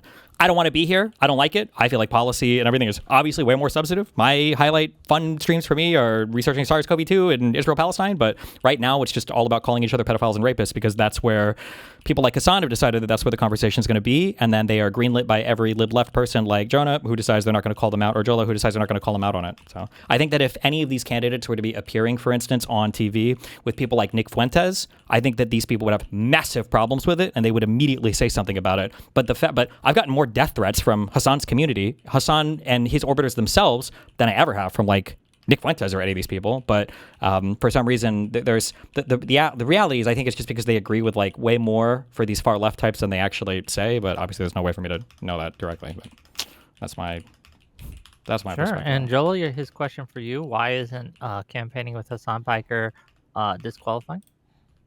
It'll be the same thing about Hassan's support, and if a candidate thinks it's politically beneficial, ideally you would not have that existing, like campaigning with anyone with reprehensible beliefs. But yeah, I would prefer that it was, but the Democratic voters, I need to convince them of that first. And so in 1960, so someone was campaigning with David Duke. Would you feel the same way? All these conversations are like, I think Hutch says this a lot. Hutch often says "F the voters" or whatever, which is not something I would never say that. But sometimes. Well, most Americans are stupid, and as a math teacher, I can say that definitively. But my point is deeper, and I think maybe you're not answering the question. If Hassan's anti-Semitism is to the level that I'm claiming it is, where my family, a dozen people I know, who are decades of voting Democrat exclusively. I'm sorry, is someone talking or is he like texting or? He's talking. I don't hear him at all. Never mind. If my comments are not important, it's fine. But my point is simply that the level of anti-Semitism coming from Hassan and his community cannot be discounted and will be a long-term losing issue for Democrats if you don't push back on it. Just look at funding. I'm sorry. Like I personally have come from a family that I know has donated hundreds of thousands of dollars to the Democratic Party. I'm white, I'm privileged, I'm rich, and I'm Jewish. I'm sorry, you can hate me for it all you want, but we're not donating any money right now. Throw some donos my way, bro. Like that, hundreds of thousands of dollars. Throw some my way. I'll protect you. I mean, that's all institutional, right? And then I'll support them. Just as a quick heads up, and I don't know if Joel will answer this, but most of them just don't think there's really that much anti-Semitism. The vast majority of it is criticism against just Israel and Zionism, and then like maybe like 1% is like actual anti-Semitism. That's where most of these people are. That's what I'm trying to ask about. Like, do you actually believe that Hassan What is percent do I think is as anti-Semitism? anti-Semitic So as I he is? do believe. Oh, do you just not hold on? Do you just not hear this guy? No, I don't hear him at all. I can't hear him. I'm trying to watch Oh, your live okay. stream. Wait, here. if you, what wait, he's saying. Can you right-click him and look at user volume? Do you have it turned down for some reason, or maybe you misclicked? 100% user volume, nothing muted. I'm not sure if there's any. He's not blocked. Well, let me repeat his Okay, yeah, statement. sure. He's saying that he comes from a long line of Jewish voters that have voted Democrats for 75 plus years, and that Hassan Piker's anti-Semitism is beyond the pale, and it should be disqualifying, and it's going to be a losing issue for Democrats down the road if they don't push back on it. Do you have a disagreement or a comment on that? I don't disagree. I do think that like Mehdi, Hassan, and Abdul, I think there's definitely resentment with how acceptable it is to be like viciously Islamophobic to even a higher extent than people can be anti-Semitic, like by far in America. Like the tweets from Tommy Tuberville, U.S. Republican senator, saying the enemy is within the gates, posting pictures of 9/11 with Mamdani and Abdul, and then like Ben Shapiro saying Muslim enclaves are infiltrating and infecting Western civilization to take away our Western values. So it's not correct. It's not good. It should not exist. I don't deny that at all. I think that's why like Mehdi and Abdul would have blind spots there, and it's not good. It's resentment. I don't know if it's my place to comment on it. I'd have to talk to some people from that background. But I would say that on that, if a majority of people felt that, I would never be in a political party with Muslims. I would want them all out of my party. If we're at the level where we give a free pass to people to be anti-Semitic in our party because the right is Islamophobic, that's insane to me. I have no idea why that would ever be. That's just a crazy statement. Do you think that Mehdi believes Hassan is anti-Semitic and gives him a pass for it, or do you believe he has a blind spot? Like in I think it's a blind spot. Okay. Yeah, I think that could cause a blind spot, but I would agree. I don't think the blind spot is caused by right-wingers being. What do you think it's caused by? Ideology, or? Because I think that when you have legitimate criticisms of somebody, and there are plenty of legitimate criticisms you can make about Israel, and when the other party that is being anti-Semitic also masks on and has those same criticisms of Israel, then I think it's easy to miss it, especially when there's a whole moderate left like group of people that are willing to facilitate that opinion laundering. I think that if there were a ton more people like me calling out Hassan on his anti-Semitism, I think that Mehdi's interviews with Hassan would deal way more with anti-Semitism. But because there's a whole line of people willing to say it's just anti-Zionism and stop fighting left and don't focus on these people at all, then it ends up being easy to just hand wave the point away and say, well, I think that like maybe some people are just... I don't know if I agree with you, Destiny. I think that Mehdi Hassan might be, I suspect, and I don't know for sure, anti-Semitic. And I think that he doesn't see anything actually wrong with the comments that Hassan makes about Jewish I would have to dig into it more. The only reason why I give Mehdi so much more space than I do for anybody else, because Mehdi was probably the only one of these weirdo lefty people who full-throatedly endorsed Kamala Harris without question. There was no possible world where you could watch Mehdi Hassan and think that he was indifferent between Kamala and Trump, and he's the only person on that political side where I could ever say that for. So I'm willing to give Mehdi a lot of leeway there. Maybe it is possible, but the problem is, I think it would be fair if you were Jewish or if you were more sensitive to the issue of anti-Semitism. I'm really not that much, but if you were more sensitive, I think it would be totally fair to categorize him as being permissive of anti-Semitism or anti-Semitic himself, just because he hasn't ever addressed these things. But this would be a reason why I would say I would very much want Mehdi Hassan to deal with Hassan's comments, and I wish he would like critically confront them so I would know where Mehdi stands on it. Because maybe it is that Mehdi actually does agree with Hassan's statements, and that would radically change my view of Mehdi. Right now, I just have to leave it as like a open question, I guess. At what point with him making comments and sweeping for Hassan over and over again, at what point does your mind change on Mehdi? I understand giving him grace because he was full-throated endorsement of Kamala, anti-Trump. That's good, right? But like everything Mehdi Hassan has said regarding Hassan is to run cover for Hassan Piker, to be clear, to run cover for his comments around not just the Jews, but just everything in general. So Sure, but I feel like everybody in the don't- media, I get the feeling about this about almost fucking everybody. Like even the people that are supposed to hold us on to task always have the worst fucking criticisms, and they just play that fucking 9/11 quote over and over and over again. Like I don't want to say the Pod Save guys. I can't, dude. I have the worst Judar ever. Are these guys all Jewish? The Pod Save guys are any of these guys Jewish? I have no idea if they're Jewish or not. Where are my Nazis at? Apparently, y'all are Nazis, so you should know. But like, it seems like I don't think that I don't think the Pod. Yeah, I don't think the Pod Save guys are anti-Semitic, but I don't know. They're just like mind fucked in that because they're not mind fucked. This whole permission structure has been created where you can always attack the moderate Dems and never push left. And I think in that world, it's easy to fall into this trap of thinking that like, are they really anti-Semitic? I don't know. I don't think the Pod Save guys are necessarily anti-Semitic, but they just never end up pushing back on these views of Hassan, and then it's just an open question. Sure, I don't think that you have to personally be anti-Semitic to promote anti-Semitism, though, right? Like that's true. I agree with that. Yeah.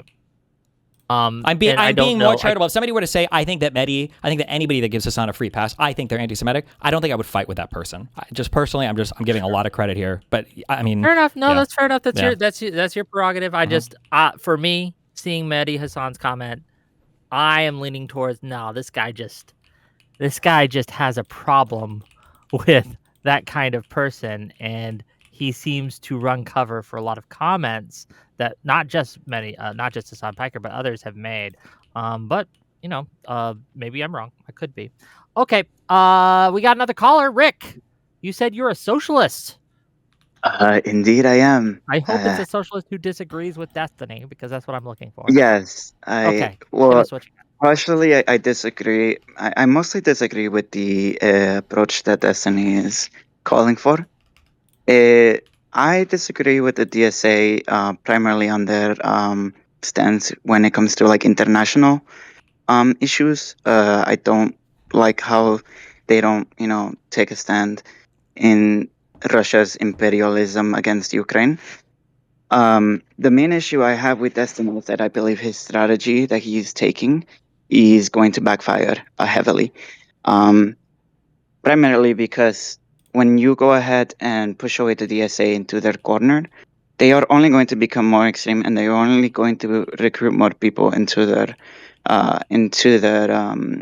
I guess, what would you say, party?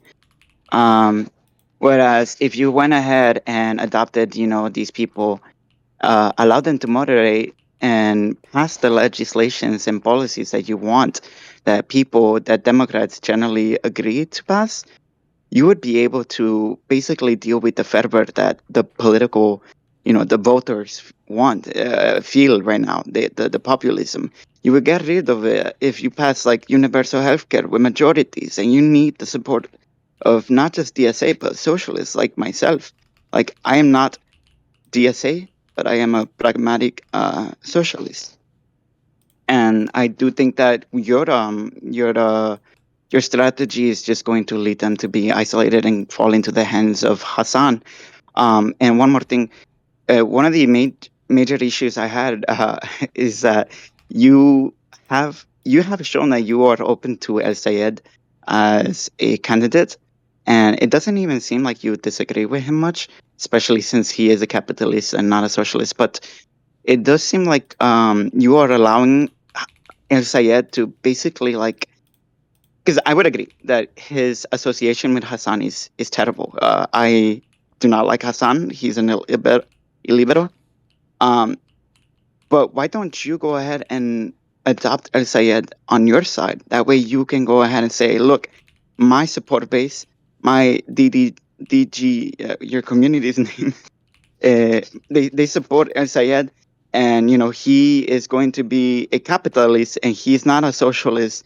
He supports my policies more than Hassan's, and if he knew Hassan's real takes, he would probably disagree with him more than me. And so why don't you take that strategy of co-opting these politicians? I guess somebody is making an incorrect choice then if it comes to me adopting that strategy, because the strategy that you want me to adopt is the strategy that they want liberals to adopt.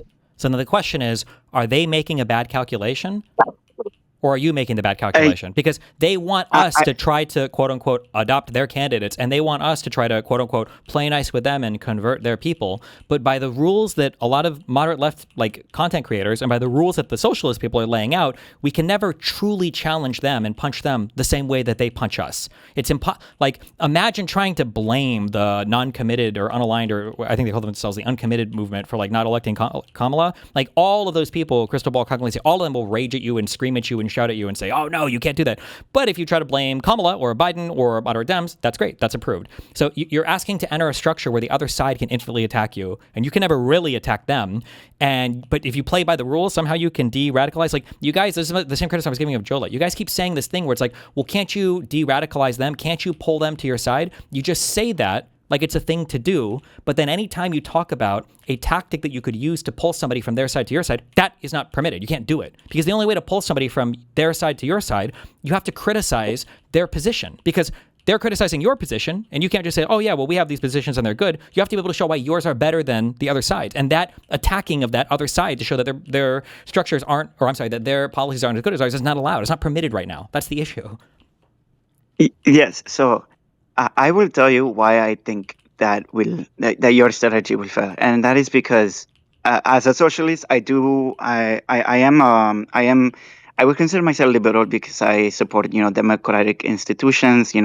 If my socialist loses, I will support the liberal and et cetera, et cetera. I want the good ideas to win. The problem here is that the illiberals are counting on you to push them away, because that is what they use in order to argue, hey, do you see, we try to work through the electoral process, but I completely and totally disagree. I don't think so. I think they rely on us. They rely on us welcoming them in. That's what they want. They don't want us to push them away. That's bad for them. That's why they fight against when people try to push them away. And they like it because the idea is this: is when you push them away, what happens is they get to say, see, we try to work with the institutions. The institutions are stacked against us. You can't use the institutions in order to move your political goals forward. So these Democrats are going to only answer to the money, to the billionaires, to the Jewish whatever the group is called. They're going to go ahead and use that against you. Instead, you should go ahead and say, hey, if you guys are pushing for healthcare, if you want, higher wages and all this, easy. Democrats, join us. We push for it. Democrats already do that. What happens? Democrats already push for that stuff. But that's the thing is that's why I am a bit frustrated with you, because I think that the Democrats are pushing for the correct strategy here, because basically what they're doing is they're saying, hey, you people are voting for these Democrats that are a little more leftist and moderates. Okay, if you guys want these policies, it's because the voters want, you guys want change. So let's deliver that with majorities. And then once we meet those majorities and all that, and we pass these legislations, do you really believe that people are going to become, no, the institutions, they only passed this, but they didn't pass it all the way. They didn't give us single payer, so it's not okay. You think that's literally gonna, what they do now. Yeah, they all hate Barack Obama. They call him a war criminal who should be in The Hague. They hate the ACA. They think it was just a handout to insurance companies. They hate any kind of incrementalism. They all attack the Scott Wiener guy. They attack anybody who's even remotely positioned on Israel, even if you voted against funding for offensive weapons because the Iron Dome is too much. Yeah, they always move it more and more extreme. They're never content ever with any kind of incremental progress. But that's part of the political strategy. They can't be okay with incremental progress because it damages their movement. But my question to you is, do you believe that these people are just... Okay, one more thing. Then I was going to ask you if you believe these people are fringe or not, but I guess my main question is actually to you, Week, because I highly oppose you and your perspective, because I feel like I live in a red state, and to give you an idea, people really hate Muslims here.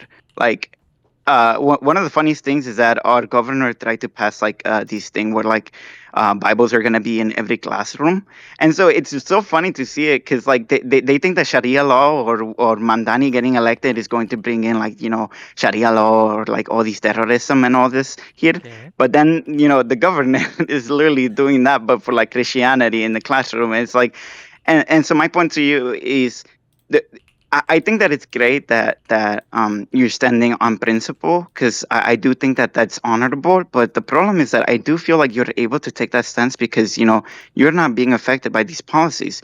Because I live in a community where I think like Sure. 60% of the community has been deported at this So point. it would be There's important to minimize the amount of states that Republicans have power in, correct?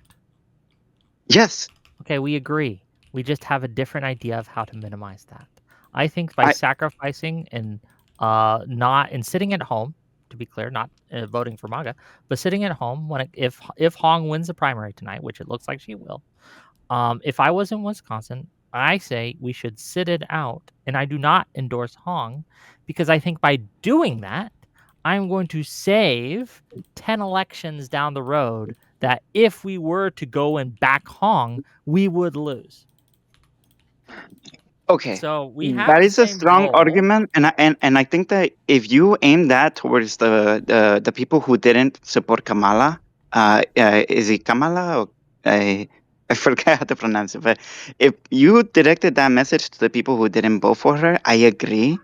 But the problem here is that like most socialists, if I can tell you the truth, most socialists I know in real life voted for Kamala because at the end of the day, you vote for the person who's gonna pass, rights for LGBT people or support brown minorities from being deported. Just really, So really Yeah, quick, just to explain. I didn't really chime in here yet. That's one reason why I think it's good for and healthy for more left candidates to win, because once it's kind of like when MAGA took power and they yell from the outside really effectively, then they get in power and they're like a dog that caught the car or whatever the analogy is, what they're saying. But like the left, like El Sayed is already saying he'll vote for any improvement in healthcare, like backing off Medicare for all for the general. Are you sure that that's what happened with MAGA? That MAGA was like the dog who caught the car and they made no changes to the Republican Trump Party? getting in power this time, I think, made Trump the least popular president in American history.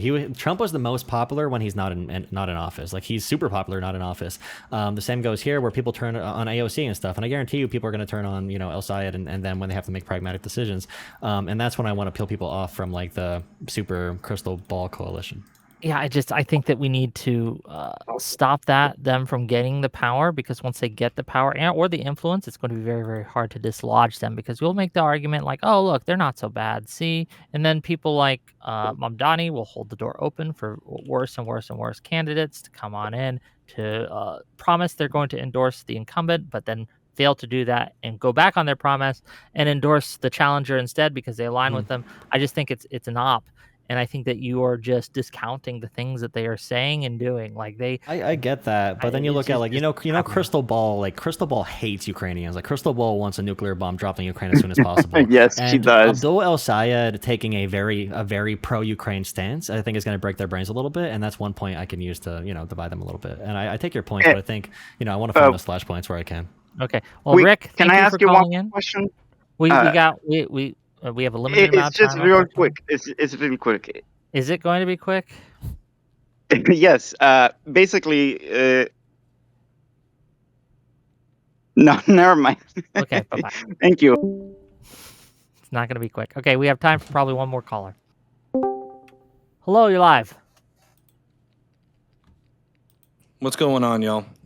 Hey, so I wanted to ask a two-part question here. So first to Jolah. Why must we contrast or qualify every criticism of the far left, but no contrast or qualifications needed to criticize, let's say, liberals or the moderate left?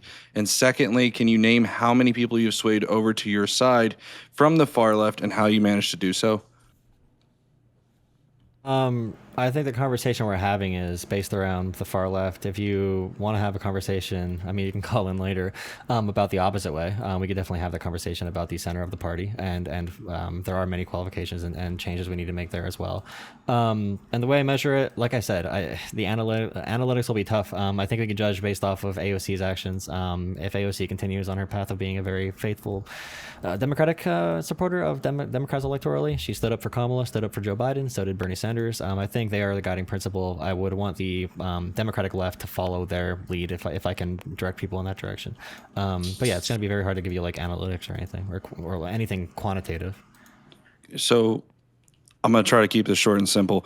When you're saying you want to, if I'm understanding you correctly, are you saying that you want us to be more moved over to their side? That doesn't sound like you wanted to move over to a more liberal side. That sounds like you want the party to move over to a more progressive side. So when you have pluralism in a society, okay, sometimes you need representation for people you don't like, and that's why one reason why like Joe Biden said we need a good Republican Party, because we need a responsible Republican Party that's not going to try to destroy the entire country if they do get power. The same thing goes for the left. If they do get power, then I want it to be a responsible form like AOC or Bernie to not destroy the country. So it's a very basic pluralist belief. This feels like you're almost saying then that liberals would somehow destroy the country then. You're not saying it, but ask me about liberals. You're asking me about the far left. If you ask me about the far left, I have different like qualifications for them, and they have a lot more proven bona fides of being safe to support our Constitution. So there's less concerns there. This conversation is about the DSA. Of course, it's going to be focused on the far left. So you're saying you're less concerned about the far left than you are about the liberal side then?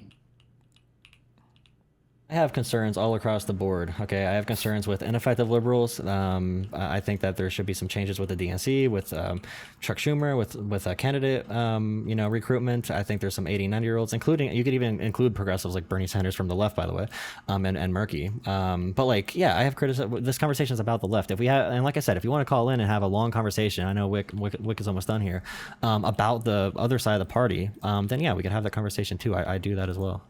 That's fair. And then I'll ask Destiny as a point here. One of the big issues right now is obviously what do liberals do in the midterms? What actions do you suggest that liberals take in the midterms, and how we can reconcile the fact that more than likely those on the far left will not actually side with, we can probably look at what happened in 2024. So it's difficult as far as a liberal goes of like, okay, I'm going to have no choice but to vote for this particular candidate, knowing that the far left may not necessarily back that. It's kind of a difficult thing to reconcile. Like, what do you suggest that liberals do? What do you mean? Like more? Like how do they can you be more specific, or what do you mean? Yeah, like so. For example, like El Said, what do you suggest that liberals do in that particular election? Like, what would you recommend they do? Do you think they should vote for El Said? Do you think they should campaign or vote for El Said and not campaign and door knock? Like, how do you think that should look? I don't know. It's a really hard question. Same thing with Hong. I mean, the problem is that the long-term political game is so unclear right now for moderate libs that to say you should just vote for Hong in Wisconsin, you should vote for El Sayed, when these people could further facilitate like the erosion or destruction, I guess, of the liberal center of the Democratic Party.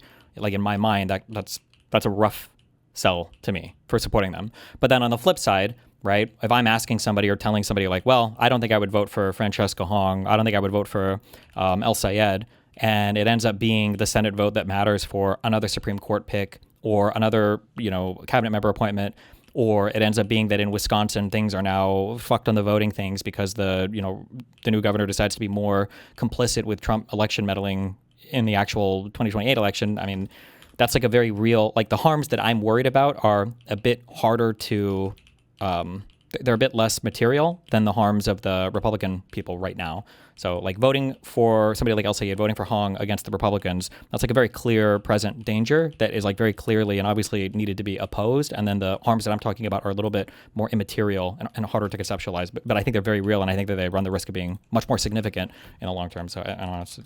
I don't think I would judge somebody either way for if you voted for or not.